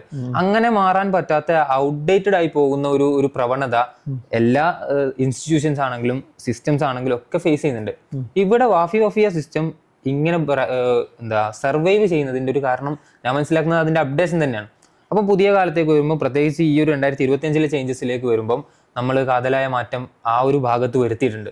ഉദാഹരണത്തിന് യൂണിഫോം, അതുപോലെ നമ്മുടെ മുന്നേ വന്നിട്ടുള്ള മാറ്റമാണെങ്കിൽ കൂടി എക്സാം സ്ട്രക്ചർ, പിന്നെ നമ്മുടെ ക്യാമ്പസിലൊരു ആംബിയൻസും അറ്റ്മോസ്ഫിയറും പേഴ്സണൽ മെന്ററിങ് സിസ്റ്റം ഒക്കെ. അപ്പം എങ്ങനെയാണ് ഈ ഒരു പുതിയ തലമുറയിലേക്ക് ഇവോൾവ് ചെയ്യാൻ വേണ്ടിയിട്ട് സിസ്റ്റം എടുക്കുന്ന മുൻകരുതലുകൾ എന്തൊക്കെയാണ്? അതായത് പുതിയ തലമുറയ്ക്ക് പലതരത്തിലുള്ള കൺസേൺസ് ഉണ്ട്. ഇപ്പോൾ ഉദാഹരണത്തിൽ മതം പഠിക്കാൻ താല്പര്യമുള്ള ഒരുപാട് കുട്ടികളുണ്ട്. പക്ഷെ അവർ എന്തുകൊണ്ട് ഈ രംഗത്തേക്ക് വരുന്നില്ല എന്നതിന് വ്യത്യസ്ത ആൻസേഴ്സ് ഉണ്ട്, വ്യത്യസ്ത ഉത്തരങ്ങളുണ്ട്. അതിലൊരു പ്രധാന ഉത്തരം വേഷം, നിങ്ങൾ സൂചിപ്പിച്ചതുപോലെ യൂണിഫോം ഒരു പ്രധാന ഘടകമാണ്. യൂണിഫോം വെള്ള വസ്ത്രം ഇഷ്ടമുള്ള ആളുകളുണ്ട്. ഉദാഹരണത്തിൽ പരമ്പരാഗതമായിട്ട് നമ്മുടെ കേരളത്തിലൊക്കെ ഉള്ള ഒരു യൂണിഫോം സ്ട്രക്ചർ ഉണ്ടല്ലോ, ഒരു ഇസ്ലാമിക പണ്ഡിതൻ എന്ന് നമ്മൾ സ്വാഭാവികമായിട്ടും കണക്കാക്കുന്ന ചില സമൂഹം വിചാരിക്കുന്ന ചില ഡ്രസ് കോഡ് ഉണ്ട്. അതിനെ നമ്മൾ മാനിക്കണം. അതിനെ തള്ളിക്കളയുക എന്ന് പറഞ്ഞത് ഒരു പുരോഗമനത്തിന്റെ അടയാളമായിട്ട് നമ്മൾ കാണേണ്ടതില്ല. പക്ഷെ അത് മാനിക്കണം. അത് നിലനിർത്തിക്കൊണ്ട് തന്നെ അങ്ങനെ ആഗ്രഹിക്കുന്ന കുട്ടികൾക്ക് അതുണ്ട് എന്ന് പറഞ്ഞാൽ വെള്ള തുണി, വെള്ള തൊപ്പി എന്നൊക്കെ പറയുന്ന ആ രീതി. അതിൻ്റെ കൂടെ തന്നെ ചില കുട്ടികൾക്ക് മതത്തോടും മത സ്പിരിറ്റും ഒക്കെ ഉണ്ട്. പക്ഷെ ആ ഡ്രസ്സിനോട് എന്തോ താല്പര്യമില്ല. അവരെയും നമ്മൾ അക്കോമഡേറ്റ് ചെയ്യുന്നു. അവർക്ക് പാൻറ് അല്ലെങ്കിൽ ജുബ്ബ, പൈജാമ, ജുബ്ബ, അല്ലെങ്കിൽ എന്താണോ അവർക്ക് ഇഷ്ടമുള്ള സ്ഥാപനം നിർദ്ദേശിക്കുന്ന അല്ലെങ്കിൽ അവരോടുകൂടി ആശയവിനിമയം നടത്തിയിട്ട് ആ തരത്തിലുള്ള ന്യൂജൻ ഫ്രണ്ട്ലി ആയിട്ടുള്ള യൂണിഫോം നമ്മൾ അതിൽ തന്നെ ഒരു ഹൈലൈറ്റിംഗ് പാർട്ടായിട്ട് ഞാൻ കണ്ടതെന്ന് വെച്ചാൽ ഇത് കുട്ടികളുടെ പ്രിഫറൻസ് നമ്മൾ വിട്ടുകൊടുത്തു എന്നുള്ളതാണ്. അതെ അതെ അതായത് ഇന്ന കോളേജിൽ ഇങ്ങനെയുള്ള ഡ്രസ്സാണ്, അതെ അത് നിങ്ങൾക്ക് നിങ്ങളുടെ ചോയ്സിനനുസരിച്ച് പ്രിഫർ ചെയ്യാം. ശരിക്കും പറഞ്ഞാൽ ഇതൊരു സിസ്റ്റത്തിന്റെ അത്രമാത്രം വിശാലമായിട്ടുള്ള കാഴ്ചപ്പാടിനെ കൂടിയല്ലേ സൂചിപ്പിക്കുന്നത്. തീർച്ചയായിട്ടും. അപ്പോൾ അതിൽ ആൺകുട്ടികൾക്കുണ്ട് പെൺകുട്ടികൾക്കുണ്ട്. ഇപ്പോൾ പെൺകുട്ടികൾക്കുള്ള കോളേജുകൾ നമ്മൾ പർദ്ദയായിരുന്നു, പർദ്ദയുണ്ട്. അതിൻ്റെ കൂടെ തന്നെ ഇനി ചുരിദാറോ അല്ലെങ്കിൽ മറ്റാ രീതിയിലുള്ള നമ്മളെ ഇസ്ലാം മുന്നോട്ട് വെക്കുന്നത് ഒരു ഡ്രസ് കോഡാണല്ലോ. ഇസ്ലാം മുന്നോട്ട് വെക്കുന്ന ഡ്രസ് കോഡ് അംഗീകരിച്ചുകൊണ്ട് ശൈലികളിലെ വ്യത്യസ്ത രീതികളുള്ള യൂണിഫോമുകൾ, ചുരിദാർ, ആ രീതിയിലുള്ള മറ്റ് ടോപ്പ്, ലോങ് ടോപ്പ് എന്നൊക്കെ പറയുന്ന. അപ്പോൾ അത് യൂണിഫോമിൽ വെറൈറ്റികൾ. യൂണിഫോം എന്ന് പറഞ്ഞാൽ ഒന്നിന്നെ ലോകത്തെല്ലാവരും ഒരേ ഡ്രസ്സ് ധരിക്കുക എന്നൊന്നല്ലല്ലോ യൂണിഫോമിന്റെ കൺസെപ്റ്റ്. ഒരു ഗ്രൂപ്പ് ഓഫ് പീപ്പിൾ അവർക്ക് ഇഷ്ടമുള്ള ഡ്രസ്സ് ധരിക്കുക, അതാണല്ലോ യൂണിഫോം. അപ്പോൾ അതിൽ ഇസ്ലാമിൻ്റെ ഡ്രസ് കോഡിൻ്റെ കാര്യത്തിൽ ഇസ്ലാം മുന്നോട്ട് വെക്കുന്ന പ്രിൻസിപ്പിൾ അംഗീകരിച്ചു കൊണ്ടുള്ള ശൈലിയിൽ അല്ലെങ്കിൽ ഫാഷൻസിൽ വ്യത്യസ്ത രീതിയിൽ. ഇപ്പോൾ വെള്ളത്തുണി, വെള്ള തൊപ്പി, വെള്ള ഷർട്ട് എന്നത് കൂടെ തന്നെ പാൻറ്, ഷർട്ട്, കൂർത്ത, അതുപോലെ പൈജാമ, ജുബ്ബ, അങ്ങനെ പലതുമാവാം. പെൺകുട്ടികൾക്ക് പർദ്ദ, മഫ്ത എന്നത് കൂടെ തന്നെ സൈഡ് ഓപ്പൺ അല്ലാത്ത ലൂസ് ഫിറ്റ് ചുരിദാർ, മഫ്ത തുടങ്ങിയ ഒരു ന്യൂജൻസിന് അക്കോമഡേറ്റ് ചെയ്യാൻ പറ്റുന്ന യൂണിഫോം മുന്നോട്ട് വെക്കുന്നുണ്ട്. അതായത് താല്പര്യങ്ങളെ മാനിക്കുക എന്നുള്ളത് ഇത്തരം നിസ്സാരം എന്ന് പറയാനില്ലെങ്കിലും അതൊരു കൺസേൺ ആണല്ലോ. അത്തരം ചെറിയ കൺസേൺസിൽ കുടുങ്ങിക്കിടന്നുകൊണ്ട് മതപരിസരങ്ങളിൽ നിന്ന് ഈ പുതിയ കാലത്തെ ജെൻസീസ് എന്നൊക്കെ പറയുന്ന വിദ്യാർത്ഥികൾ മാറിപ്പോകേണ്ടതില്ല എന്ന് പറയുന്ന ഒരു വലിയ ദൗത്യമാണ് ശരിക്കും പറഞ്ഞാൽ. യൂണിഫോമിന്റെ കാര്യത്തിൽ നമ്മൾ എന്തോ ഒരു വിപ്ലവം നടപ്പാക്കിയെന്ന് നമ്മൾ പറയുന്നില്ല. അങ്ങനെ സ്വാഭാവികമായിട്ടുള്ള ഒരു കാര്യം, ഇതൊക്കെ സ്വാഭാവികമായിട്ട് സമൂഹത്തിൽ നടക്കുന്ന കാര്യങ്ങളൊക്കെ. അപ്പൊ അതിനെ കൂടി ഉൾക്കൊള്ളാൻ നമ്മൾ ശ്രമിക്കുന്നു എന്നുള്ളതാണ്. അതുപോലെ തന്നെയാണ് നമ്മുടെ എക്സാം മോഡ്സ് വളരെ ചർച്ച ചെയ്യപ്പെടുന്ന ഒരു സാഹചര്യമാണ്. കാരണം യൂണിവേഴ്സിറ്റികളും അതുപോലെ നമ്മുടെ ഗവൺമെന്റ് സിലബസുകളും ഒക്കെ ഓപ്പൺ ബുക്ക് എക്സാംസ് ഒക്കെ പരിചയപ്പെടുന്നതിന് മുന്നേ തന്നെ അത് നടപ്പിലാക്കിയ ഒരു എക്സ്പീരിയൻസ് നമുക്കുണ്ട്. അപ്പം ഈ ഓപ്പൺ ബുക്ക് എക്സാം അതുപോലെ നമ്മൾ തന്നെ ഡെവലപ്പ് ചെയ്തിട്ടുള്ള ആപ്പിലൂടെ നടത്തുന്ന എക്സാംസ് ഒക്കെ അതിന് എങ്ങനെയാണ് ഇവാലുവേഷൻ എക്സാം അല്ലെങ്കിൽ ഇവാലുവേഷൻ മൂല്യനിർണ്ണയം വിദ്യാഭ്യാസ ഒരു ഡിബേറ്റാണ്. എങ്ങനെയാണ് മൂല്യനിർണ്ണയം നടത്തേണ്ടത്, എങ്ങനെ ചോദ്യങ്ങൾ ചോദിക്കണം, ഏത് മോഡിൽ നടത്തുന്നൊക്കെയുള്ള ലോങ് ഡിബേറ്റാണ്. അപ്പോൾ അതിലും വളരെ ശ്രദ്ധേയമായിട്ടുള്ള ചില മാറ്റങ്ങൾ കഴിഞ്ഞൊരു 5-8 വർഷമായിട്ട് CIC നടപ്പാക്കാൻ സാധിച്ചിട്ടുണ്ട്. നിങ്ങൾ സൂചിപ്പിച്ചതുപോലെ ഓപ്പൺ ബുക്സ് എക്സാമിനേഷൻ, അതിലൂടെയൊക്കെ നമ്മൾ ഉദ്ദേശിക്കുന്നത് കുറേ വിവരങ്ങളുടെ ഇവാലുവേഷൻ അല്ല. പുതിയ കാലത്ത് ChatGPT ഒക്കെ ഉണ്ട്, നിങ്ങൾക്കറിയാം. ഡാറ്റ ഓൾറെഡി അവിടെ ഉണ്ട്. പക്ഷെ എങ്ങനെ ഈ വിവരങ്ങളെ അപ്ലൈ ചെയ്യാൻ ആവശ്യമായിട്ടുള്ള, നമ്മൾ സിലബസിൽ തന്നെ പറയുന്നത് പോലെ ക്രിറ്റിക്കൽ തിങ്കിങ്ങും ക്രിയേറ്റീവ് സ്കില്ലൊക്കെ ഡെവലപ്പ് ചെയ്യാൻ ആവശ്യമായിട്ടുള്ള ശേഖരിച്ച വിവരങ്ങളെ എങ്ങനെ വർത്തമാനകാലത്തിൻ്റെ പ്രശ്നങ്ങൾക്ക്, പ്രതിസന്ധികൾക്ക് പരിഹാരമായിട്ട് ഉപയോഗിക്കാൻ പറ്റുമെന്ന രീതിയിലുള്ള ചോദ്യങ്ങൾ.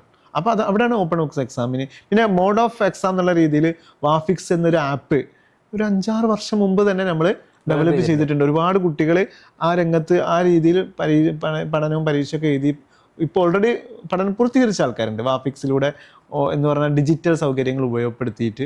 ഇതൊക്കെ വിദ്യാഭ്യാസ രംഗത്തുള്ള വിപ്ലവകരമായിട്ടുള്ള മാറ്റങ്ങൾ എന്നല്ല നമ്മൾ പറയുന്നത്. ആ സ്ട്രക്ചറിലും ആ മോഡിലും ആ ഡെലിവറിയിലും എല്ലാത്തിലും ഒരു ആധുനികമായിട്ടുള്ള രീതിയിൽ മുന്നോട്ട് വെക്കുന്നുണ്ട്. ഓക്കെ. അപ്പം അതുപോലെ തന്നെയാണ് നമ്മുടെ ഡിബേറ്റ്സ്, അതുപോലെ ഡിസ്കഷൻസ്, പേപ്പർ പ്രസന്റേഷൻ, സെമിനാറുകൾ. അതായത് ഓഫീസ് സിസ്റ്റത്തിൽ ഒരു കുട്ടി 10 വിഷയം പഠിക്കുന്നുണ്ടെങ്കിൽ അതിനൊരു 2, 3, 4 മോഡ് ഓഫ് എക്സാമിനേഷനിലൂടെ കടന്നു പോകുന്നുണ്ട് എന്നുള്ളത്. അപ്പോൾ അതിൽ എനിക്ക് തോന്നുന്നത് നമ്മുടെ എക്സാമിൻ്റെ പാറ്റേൺ എന്ന് പറഞ്ഞാൽ ട്രഡീഷണൽ ആയിട്ടുള്ള നമ്മളൊക്കെ പഠിച്ചതുപോലെ തന്നെ, അല്ലെങ്കിൽ 90-കൾ 2000-ലൊക്കെ ഉണ്ടായതുപോലെയുള്ള ഒരു ടേം ആൻഡ് എക്സാമിനേഷൻ മാത്രമല്ല, സെമിനാർ, അസൈൻമെന്റ്, സെമിനാർ എന്നതിന് പുറമെ ഡിബേറ്റ്, ഒരു എക്സാം, കണ്ടിന്യൂസ് ഇവാലുവേഷൻ. അത് സാധാരണ കണ്ടിന്യൂസ് ഇവാലുവേഷൻ എന്ന് പറയുമ്പോൾ ഒരു ക്ലീഷ ആയിട്ട് നമ്മൾ കാണാറുണ്ട്. അതല്ല, കുറച്ചുകൂടി ഒരു ന്യൂജൻ ആയിട്ടുള്ള, അല്ലെങ്കിൽ ന്യൂജൻ പുതിയ കാലത്തിന് ആവശ്യമായിട്ടുള്ള, പുതിയ തലമുറക്ക് ആവശ്യമായിട്ടുള്ള രീതിയിലുള്ള ഒരു ഡെലിവറി സിസ്റ്റം എന്ന് പറഞ്ഞാൽ സെമിനാർ ആസ് ആൻ എവാലുവേഷൻ, അസൈൻമെന്റിന് പുറമെ ഡിബേറ്റ്, അതുപോലെ തന്നെ പുതിയ തരത്തിലുള്ള ഇന്റേണൽ മാർക്കുകൾ, ഇതൊക്കെ മുൻപോട്ട് എന്ന് പറഞ്ഞാൽ എഡ്യൂക്കേഷൻ്റെ 3 Hകളെ കുറിച്ച് നമ്മൾ പറയാറുണ്ടല്ലോ. ഹെഡ്, ഹാൻഡ്, സ്കില്ലും വാല്യൂസും, പിന്നെ അതുപോലെ തന്നെ ഇന്റലക്ച്വൽ കപ്പാസിറ്റിയും ഒക്കെ അളക്കുന്ന.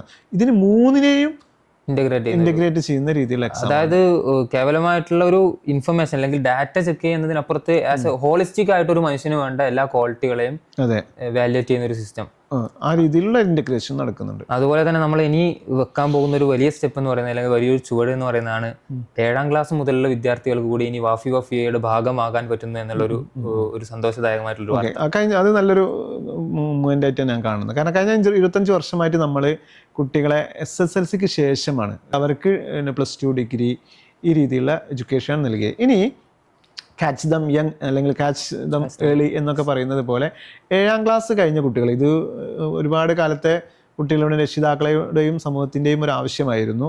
അപ്പോൾ 7ാം ക്ലാസ് കഴിഞ്ഞ കുട്ടികൾക്ക് 8, 9, 10 ക്ലാസ്സിലുള്ള സ്കൂൾ വിദ്യാഭ്യാസം വളരെ ശാസ്ത്രീയമായിട്ട്, വളരെ അക്കൗണ്ടബിൾ ആയിട്ട്, വളരെ ഫ്രൂട്ട്ഫുൾ ആയിട്ട് നൽകുന്നതോടുകൂടെ തന്നെ ഇസ്ലാമിക പഠനങ്ങൾ, ഭാഷ, അറബിയിലും ഇംഗ്ലീഷിലുമൊക്കെ ഭാഷയ്ക്കും മത്സര പരീക്ഷകൾക്കൊക്കെ ഊന്നിയിട്ടുള്ള ഒരു വളരെ തിക്കായിട്ടുള്ള ഒരു ഫൗണ്ടേഷൻ സ്റ്റേജാണ് നമ്മൾ മുന്നോട്ട് വെക്കുന്നത്. എന്ന് പറഞ്ഞാൽ 8, 9, 10 ക്ലാസ്സുകളും +1ഉം +2ഉം ചേരുന്ന ഒരു ഫ്രൂട്ട്ഫുൾ ആയിട്ടുള്ള ഒരു ഘട്ടം. ഫൗണ്ടേഷൻ നമ്മൾ SSLC കഴിഞ്ഞ കുട്ടികൾക്ക് 2 വർഷത്തെ തംഹീദിയ ഘട്ടമുണ്ട്.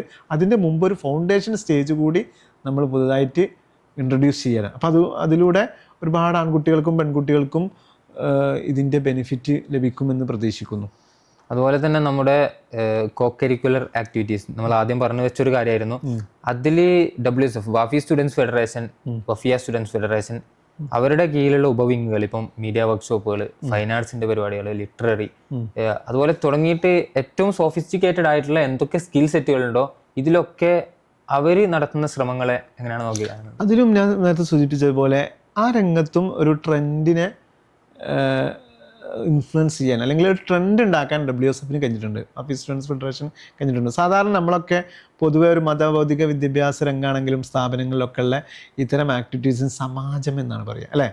നിങ്ങളൊക്കെ പഠിച്ചപ്പോൾ സമാജം എന്ന്. പക്ഷെ ഒരു 5-6 വർഷമായിട്ട് WSF സമാജം എന്ന കൺസെപ്റ്റ്, സാഹിത്യ സമാജം എന്നതിനപ്പുറത്ത് ഒരു സമ്മിറ്റ്, കോളേജ് സമ്മിറ്റ് എന്നാണ് അവർ പറയുന്നത്. അതായത് കോളേജ് സമ്മിറ്റ് എന്ന് പറയുമ്പോൾ ഡിബേറ്റുകൾ, ഡിസ്കഷൻസ്, പോഡ്കാസ്റ്റ്, ഇതേപോലെ നമ്മൾ വളരെ മാറ്റങ്ങൾ കൊണ്ടുവന്നിട്ടുണ്ടായിരുന്നു.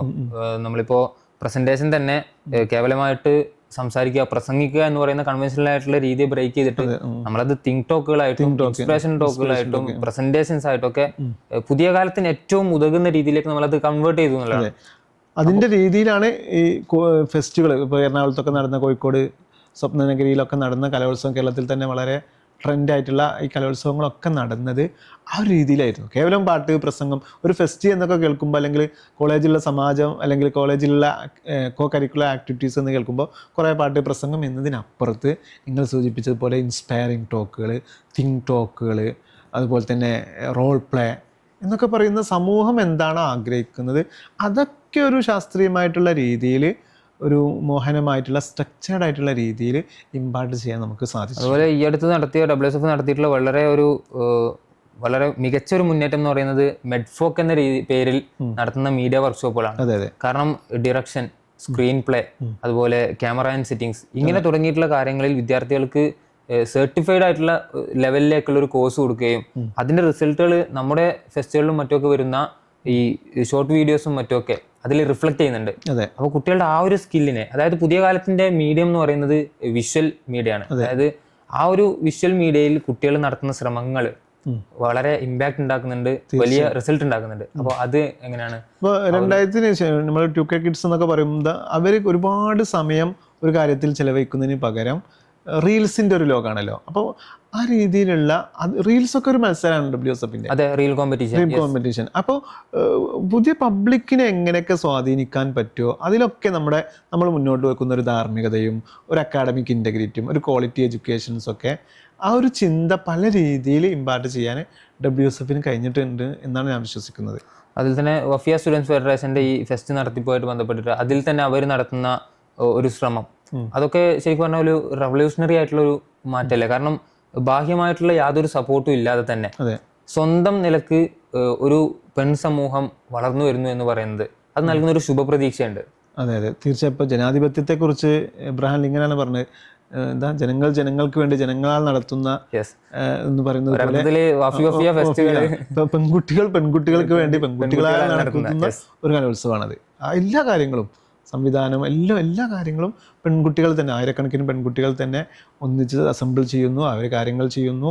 അതൊക്കെ വലിയ കാര്യം എന്താണെന്ന് ചോദിച്ചാൽ കേരളത്തെ സംബന്ധിച്ചിടത്തോളം ഒരു മുഖ്യധാര മുസ്ലിം സമൂഹത്തിന്റെ കാഴ്ചപ്പാടിൽ നിന്ന് സംസാരിക്കുമ്പോൾ അതൊക്കെ something new and big, I think so. തീർച്ചയായും. അതുപോലെ തന്നെയാണ് നമ്മുടെ സ്പോർട്സുകൾ വളരെ പ്രൊഫഷണൽ ആയിട്ട് സിന്തറ്റിക് ട്രാക്കുകളിലും മറ്റുമൊക്കെ നമ്മുടെ കുട്ടികൾ നടത്തുന്ന പെർഫോമൻസ്. അപ്പം നാനാ തുറകളിലേക്ക് നമ്മൾ ഇറങ്ങിച്ചെല്ലുന്നു എന്നുള്ളതാണ്. സിസ്റ്റം ആസ് എ സിസ്റ്റം വിദ്യാർത്ഥികളുടെ എല്ലാ ഇടങ്ങളെയും സ്പർശിക്കുന്നു എന്നുള്ളതാണ്. അപ്പം സ്പോർട്സിന്റെ ഒരു അതിന് പിന്നിലുണ്ട്, അത് ഉണ്ടാവുന്ന ഒരു സാഹചര്യമുണ്ട്. എന്തുകൊണ്ട് മതവിദ്യാഭ്യാസ രംഗത്ത് പഠിക്കുന്ന വിദ്യാർത്ഥികൾ സ്പോർട്സിൽ ഇൻവോൾവ് ചെയ്യണമെന്നൊരു ചോദ്യം, ആ ചോദ്യത്തിൽ നിന്നാണ് ഇത് ഉണ്ടാവുന്നത്. അത് ഉണ്ടാവാനുള്ള ഒരു സാഹചര്യം. അതായത് സ്പോർട്സിൽ ഇപ്പൊ നമ്മൾ സ്പോർട്സ് കൊണ്ട് ഉദ്ദേശിക്കുന്നത് സ്പോർട്സ് താരങ്ങളെ ക്രിയേറ്റ് ചെയ്യുക എന്നതിലുപരി അത് നമ്മുടെ പ്രധാന കൺസേൺ ഒന്നല്ല. എന്നാലും നമ്മൾ സ്വാഭാവികമായിട്ടും ഒരു അല്ലെങ്കിൽ ഒരു വിദ്യാഭ്യാസത്തിൽ പ്രവർത്തിക്കുന്ന ആളുകൾ ഫിസിക്കൽ എഡ്യൂക്കേഷൻ ആ അർത്ഥത്തിലാണ്, ഫിസിക്കൽ എഡ്യൂക്കേഷനുമായിട്ട് കണക്ട് ചെയ്തിട്ടാണ് നമ്മൾ ഈ സ്പോർട്സിനെ കാണുന്നത് എന്ന് പറഞ്ഞാൽ. സലീമാമൊക്കെ ആ വിഷയത്തിൽ ഒരുപാട് സംസാരിച്ചിട്ടുണ്ട്. കുട്ടികളുടെ ഈ നശാത്ത് ഒരു ഉന്മേഷം ലഭിക്കാനായിട്ട് ഇത്തരം തരത്തിലുള്ള വ്യായാമങ്ങളൊക്കെ ഉണ്ടാവണം എന്ന് പറഞ്ഞാൽ നേരത്തെ സൂചിപ്പിച്ച പോലെ 3 H പറഞ്ഞല്ലോ, അതിൽ ഹെഡ് ഹാൻഡ്, ആ രീതിയിൽ അതിൻ്റെ ഒരു ഡെവലപ്മെൻറ്റ് പ്രധാനമാണല്ലോ. ഇപ്പോൾ ഒരു പുതിയൊരു സൗണ്ടായിട്ടുള്ള ഒരു സമൂഹം ഡെവലപ്പ് ചെയ്യണമെങ്കിൽ വളരെ ഹെൽത്തി സ്ട്രെങ്ത് ആയിട്ടുള്ള അല്ലെങ്കിൽ ഹെൽത്തി സൗണ്ടായിട്ടുള്ളൊരു ജനറേഷൻ ഉണ്ടാവേണ്ടതുണ്ട്. ആ അർത്ഥത്തിൽ ഇപ്പോൾ മതമേഖല SLCക്ക് ശേഷം ഒരു കുട്ടി മതരംഗത്തേക്ക് അല്ലെങ്കിൽ മതഭൗതിക രംഗത്തേക്ക് കടന്നു വന്നു എന്നതുകൊണ്ട് മാത്രം ഇത്തരം ചോദനകളെ എന്താക്കാൻ പറ്റൂല, ഇത്തരം ചോദനകളെ സൈഡ് ലൈൻ ചെയ്യപ്പെടാൻ പറ്റൂല. തീർച്ചയായും മുഖ്യധാര എന്തൊക്കെയുണ്ടോ അതൊക്കെ നമ്മൾ ഇസ്ലാമിക തത്വങ്ങൾക്കും രീതികൾക്കും എതിരാവാത്തതൊക്കെ നമ്മൾ ഉൾക്കൊള്ളാൻ ശ്രമിക്കുന്നു. ഒരു ഇൻക്ലൂസീവ് കരിക്കുലം എന്ന് പറയാം. As an academic system CIC എന്ന് പറയുന്നത് അല്ലെങ്കിൽ വാഫി വഫിയ സിസ്റ്റം എന്ന് പറയുന്നത് നമ്മളറിയാം, നമുക്ക് പറയാൻ പറ്റും ഡോക്യുമെന്റ്സിൽ നോക്കുമ്പോൾ അല്ലെങ്കിൽ ഇൻ പേപ്പേഴ്സ് നമ്മൾ നോക്കുമ്പോൾ അതിൻ്റെ ഒരു ഇൻറ്റഗ്രിറ്റിയും അതിൻ്റെ ഒരു വിശാലതയൊക്കെ നമുക്ക് മനസ്സിലാകുന്നത് അതിൻ്റെ റിലേഷൻസ് ആയിരിക്കും. അത് എവിടത്തേക്കാണ് കണക്റ്റഡ് ആയി കിടക്കുന്നത് അല്ലെങ്കിൽ അത് ഇടപെടുന്ന മേഖലകൾ ഏതാണ്. ഈ വാഫി വഫിയ സിസ്റ്റം എന്ന് പറയുന്നത് കേരളത്തിലെ കേവലമായിട്ട് മീൻസ് നമ്മുടെ മലയാളി മുസ്ലിം സമൂഹത്തിനിടയിൽ മാത്രമുള്ള ഒരു മതഭൗതിക സമന്വയ കോഴ്സാണോ അല്ലെങ്കിൽ ഒരു അറബിക് കോളേജ് എന്ന് പറയുന്ന ഒരു കോൺസെപ്റ്റ് ആണോ? കേരളീയ വിദ്യാഭ്യാസത്തെ ആഗോള ഭൂപടത്തിൽ ഡിഫൈൻ ചെയ്ത ഒരു കോഴ്സാണ് വാഫി വഫിയ. ഇപ്പോൾ കേരളത്തിലുണ്ടായ ഈ സിസ്റ്റത്തെ ലോക വിദ്യാപീഠങ്ങൾ ഇരു കൈയും നീട്ടി സ്വീകരിച്ചു. ലോക പ്രശസ്തമായിട്ടുള്ള league of Islamic universities league Cairo ആസ്ഥാനമായി പ്രവർത്തിക്കുന്ന ലോകത്തുള്ള 220 ഇസ്ലാമിക ഉന്നത വിദ്യാഭ്യാസ സ്ഥാപനങ്ങളുടെ യൂണിവേഴ്സിറ്റികളുടെ കൂട്ടായ്മയായ ഇസ്ലാമിക് യൂണിവേഴ്സിറ്റീസ് ലീഗിൻ്റെ നിർവാഹക സമിതിയിൽ CIC അംഗമാണ്. അതുപോലെ തന്നെ ലോക പ്രശസ്തമായിട്ടുള്ള Al Azhar university, Cairo university, ALECSO Arab League തുടങ്ങിയ ഒരുപാട് ഇൻ്റർനാഷണലി റിനൗണ്ട് ആയിട്ടുള്ള വിദ്യാസിസ്റ്റങ്ങളുമായിട്ട് നമ്മൾ കൊളാബറേറ്റ് ചെയ്ത് പ്രവർത്തിക്കുന്നു. അപ്പോൾ അതുകൊണ്ട് കേരളത്തിൽ പഠിച്ചു വന്ന നമ്മളൊക്കെ മലപ്പുറത്തോ കോഴിക്കോടോ അല്ലെങ്കിൽ തിരുവനന്തപുരത്തോ ഉള്ള ഒരു വഫിയ കോളേജിൽ നിന്ന് പഠിച്ചു കൊണ്ടിരിക്കുന്ന അവന് കിട്ടുന്ന ഡിഗ്രി അത് ഇൻ്റർനാഷണലി വാലിഡ് ആണ്. അത് കേവലം പ്രോസ്പെക്ടസിൽ എഴുതി വെക്കാനുള്ളൊരു വാക്കല്ല, മറിച്ച് കഴിഞ്ഞ 25 വർഷമായിട്ട് നമ്മളത് ചെയ്തതിൻ്റെ രജത രേഖയാണ്. അതെ, നമ്മുടെ PG കഴിഞ്ഞിട്ട് പോകുന്ന കുട്ടിയുടെ സർട്ടിഫിക്കറ്റ് അൽഅസർ പോലുള്ള യൂണിവേഴ്സിറ്റിയിൽ വാലിഡ് ആണ് എന്ന് പറയുന്നത് ഈ അടുത്ത് നടന്ന സംഭവങ്ങളൊക്കെ അത് സൂചിപ്പിക്കുന്നുണ്ടല്ലോ. അപ്പം അതിനെ കുറിച്ചിട്ട് ഒരുപാട് പേര് അൽഅസർ യൂണിവേഴ്സിറ്റിയിൽ PhD ചെയ്തു, PG നേടി. അപ്പൊ ആ ഒരു കൊളാബറേഷൻ എന്ന് പറയുന്നത് കേവലം ഒരു ലിഖിതമായിട്ടുള്ള ഒരു നോംസ് ആൻഡ് റെഗുലേഷൻസിൽ ഉൾപ്പെട്ടു എന്നതിനപ്പുറത്ത് അത് പ്രാക്ടിക്കലാക്കി കാണിച്ചു കൊടുത്തു. 25 വർഷമായിട്ട് നമ്മളത് കേരളത്തിനും ലോകത്തിനും കാണിച്ചു കൊടുത്തു. അങ്ങനെ നോക്കുകയാണെങ്കിൽ കേരളത്തിന്റെ ഒരു ഇങ്ങേ തലക്കുണ്ടായ ഈ ഒരു കോഴ്സ് അല്ലെങ്കിൽ ഒരു ആശയം ഇത് ലോക വിദ്യാപീഠങ്ങളിൽ കൊണ്ടുപോയി പ്രതിഷ്ഠിക്കപ്പെടുന്നു എന്ന് പറയുന്നത് കേരളീയ മുസ്ലിം സമൂഹത്തിന് എന്നല്ല പൊതുസമൂഹത്തിന് തന്നെ അഭിമാനിക്കാവുന്ന ഒരു ഘടകം അതിലുണ്ട് എന്നുള്ളതല്ലേ? തീർച്ചയായിട്ടും. അപ്പൊ അതിൽ ഇപ്പോൾ പറയാതെ വയ്യ. തീർച്ചയായിട്ടും നമ്മൾ ഈ സമയത്ത് കഴിഞ്ഞ 25 വർഷമായിട്ട് CIC സ്ഥാപകനും അതിൻ്റെ ശില്പിയുമായിട്ടുള്ള ഉസ്താദ് നമ്മുടെ പലരുടെയും ഗുരുവര്യരായിട്ടുള്ള ഉസ്താദ് അബ്ദുൽ ഹക്കീം ഫൈസി ആദർശേരി. അപ്പം അദ്ദേഹത്തിൻ്റെ നേതൃത്വത്തിൽ അദ്ദേഹം ഒക്കെ ഒരു ലക്ഷണമൊത്ത അക്കാഡമീഷ്യനും പണ്ഡിതനും ജീനിയസുമാണ്, പ്രതിഭാശാലി. ഒരുപാട് ആളുകൾക്ക് വിഷൻ മാത്രം ഉണ്ടാവും, വിഷനും കാഴ്ചപ്പാടൊക്കെ ഉണ്ടാവും, പക്ഷെ അത് ഇംപ്ലിമെൻറ്റ് ചെയ്ത് കാണിച്ചു കൊടുക്കാൻ പലർക്കും കഴിയില്ല. അപ്പം വിഷനും മിഷനും ഒക്കെ ഇംപ്ലിമെൻറ്റ് ചെയ്ത് കഴിഞ്ഞ 25 വർഷമായിട്ട് കേരളത്തിനും ലോകത്തിനും കാണിച്ചു കൊടുത്ത ഒരു മഹാമനുഷ്യനാണ്. യെസ്, ലിവിങ് എക്സാമ്പിൾ ആണ്. കേവലം പ്രോസ്പെക്ടസും കുറേ കാര്യങ്ങൾ ഉണ്ടാക്കി ഞങ്ങൾ അത് ചെയ്യും ഒരു ഊട്ടോപ്യൻ ആശയമല്ല. കഴിഞ്ഞ 25 വർഷമായിട്ട് തെളിയിച്ച് കാണിച്ചു കൊടുത്തൊരു ഫിഗറാണ് അദ്ദേഹം. എന്നെ അത്ഭുതപ്പെടുത്തിയ ഒരു കാര്യം എന്ന് പറയുന്നത്, ഒരു 60 കഴിഞ്ഞൊരു മനുഷ്യൻ ഇപ്പൊ ജീവിക്കുന്ന നമ്മൾ ഈ പറയുന്ന 2K കിഡ്സിന്റെയും ഈ ജനറേഷൻ ആൽഫ ഒക്കെ ഈ ടെക്നോളജിയിൽ വളർന്ന ഒരു തലമുറയുടെ വേവ് ലെങ്ത്തിലേക്ക് ചിന്തിക്കാനും അവരിലേക്ക് ഇറങ്ങി പ്രവർത്തിക്കാനും അതിൽ ഇമ്പാക്ട് ഉണ്ടാക്കിയെടുക്കാനും ഒരു മനുഷ്യന് പറ്റുന്നതെന്ന് പറയുന്ന ആ ഒരു അസാമാന്യമായിട്ടുള്ള ഒരു പ്രതിപാദനത്വം. അതിനെ വ്യക്തിപരമായി കൂടി പറയുകയാണെങ്കിൽ ഉസ്താദൊക്കെ എങ്ങനെയാണ് അനുഭവിച്ചിട്ടുള്ളത്? കഴിഞ്ഞ ഒരു 10-25 വർഷമായിട്ട് നമ്മൾ ആ വിഷയത്തിലൊക്കെ നേരിട്ട് കണ്ട കാര്യങ്ങളാണ്, ഒരുപാട് കേട്ട കാര്യങ്ങളുണ്ടാവും, കണ്ട് അനുഭവിച്ച കാര്യങ്ങൾ എന്ന് പറയുമ്പോൾ വളരെ ദിശനാശാലികളായിട്ടുള്ള പണ്ഡിതന്മാരെ എന്നൊക്കെ നമ്മൾ വെറുതെ പലരെ കുറിച്ചും പറയാറുണ്ട്. പക്ഷെ ഇതൊക്കെ 2000-ൽ, ഞാനൊക്കെ 2000-ലാണ് വാഫിയിലേക്ക് വരുന്നത്. 2000-ലും 2010-ലൊക്കെ ഉസ്താദ് പറഞ്ഞ കാര്യങ്ങൾ ഇപ്പം നമ്മളിങ്ങനെ കണ്ടുകൊണ്ടിരിക്കുകയാണ്. അപ്പോൾ ഈ കരിക്കുലം ഡിസൈൻ ചെയ്യുന്നതിലും സിലബസ് ഡിസൈൻ ചെയ്യുന്നതിലും അതുപോലെ തന്നെ ഇതിൻ്റെ അപ്രോച്ചുകൾ, ഇതിൻ്റെ സമീപനങ്ങളൊക്കെ ഫോം ചെയ്യുന്നതിലൊക്കെ ഉസ്താദിൻ്റെ കാഴ്ചപ്പാടുകൾ നിർണായകമായിട്ടുണ്ട്. മാത്രമല്ല അദ്ദേഹം നിങ്ങൾ സൂചിപ്പിച്ചതുപോലെ ദിശനാശാലിയായ പണ്ഡിതൻ എന്നതിലുപരി ഈ പറഞ്ഞ പലരും ഉൾക്കൊണ്ട് കേട്ട് മനസ്സിലാക്കും. ലോകത്തുള്ള പല ആളുകളുമായിട്ട് മനസ്സിലാക്കിയിട്ട് പുതിയ തലമുറയുടെ ഭാഷ മനസ്സിലാക്കുന്നതിലൊക്കെ ഉൾക്കൊള്ളുന്നതിൻ്റെ വിശാലമായിട്ടുള്ള ഒരു ലോകമാണ്. ഒരു ജീനിയസ് എന്നതിനപ്പുറത്ത് പല ജീനിയസിനും അവരുടെ ചില ജീനിയസൊക്കെ അവരുടെ പ്രതിഭയിൽ മാത്രം ഉൾക്കൊണ്ട് ലോകത്തെ ഡിഫൈൻ ചെയ്യും. പക്ഷെ അതിന് പുറമെ ഓൾറെഡി ആക്ച്വലി ഒരു പ്രതിഭയാണ്, ജീനിയസ് ആണ് എന്നതിനപ്പുറത്ത് പലതരത്തിലുള്ള ആളുകളെ ചേർത്ത് പിടിച്ചിട്ട് അവരുടെ ആശയങ്ങൾ മനസ്സിലാക്കിയിട്ട് അതൊക്കെ നിർദ്ധാരണം ചെയ്തിട്ട് സംതിങ് ന്യൂ, ഒരു ക്രിയേറ്റീവ് ആയിട്ടുള്ള ഒരു ഓർഗാനിക് ഇന്റലക്ച്വൽ എന്നൊക്കെ പറയാറില്ലേ, ആ രീതിയിലുള്ള ഒരു സിസ്റ്റമായിട്ടാണ് ഒരു. അപ്പം ഇങ്ങനെയുള്ള ഒരു വലിയൊരു സ്ട്രക്ചറൽ ചേഞ്ചസ് ഒക്കെ വരുമ്പോൾ വലിയ പ്രതീക്ഷകൾ ഇനിയുണ്ട്. ഇനിയുള്ള വർഷം കേരളീയ സമൂഹത്തിന് വഫിയിൽ നിന്ന് വലിയ എക്സ്പെക്ടേഷൻസ് ഉണ്ട് എന്നുള്ളതാണ്, അല്ലെങ്കിൽ പ്രതീക്ഷകൾ അർപ്പിക്കാൻ പറ്റും.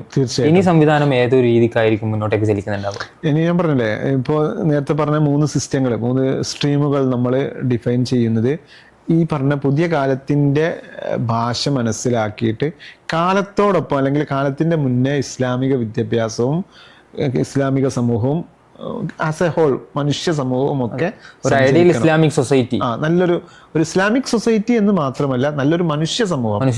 അബ്ദുൽ ഹക്കീം ഉസ്താദ് ഒരു ഇന്റർവ്യൂവിൽ പറയുന്നുണ്ട്, വഫിയുടെ അൾട്ടിമേറ്റ് ഗോൾ എന്താന്ന് ചോദിച്ചപ്പോൾ ഒരു മനുഷ്യനുണ്ടാക്കുക അല്ലേ. അതൊരു വലിയൊരു ചിന്ത ആണല്ലോ. മനുഷ്യന്മാരാണല്ലോ ലോകം.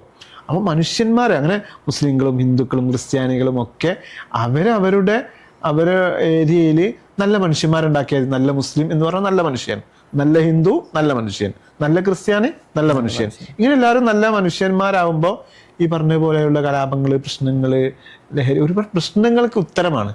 അപ്പോൾ ഒരു വാഫി ഉള്ളത് പോലെ തന്നെ എല്ലാ സമൂഹത്തിലും ഇതേപോലെയുള്ള സിസ്റ്റങ്ങൾ ഉണ്ടാവണം. അത് രാജ്യത്തിന്റെ വികസനത്തിന്, രാജ്യത്തിന്റെ സമാധാനത്തിനൊക്കെ ഒരു സൊല്യൂഷനാണ് എന്നാണ് ഞാൻ വിശ്വസിക്കുന്നത്.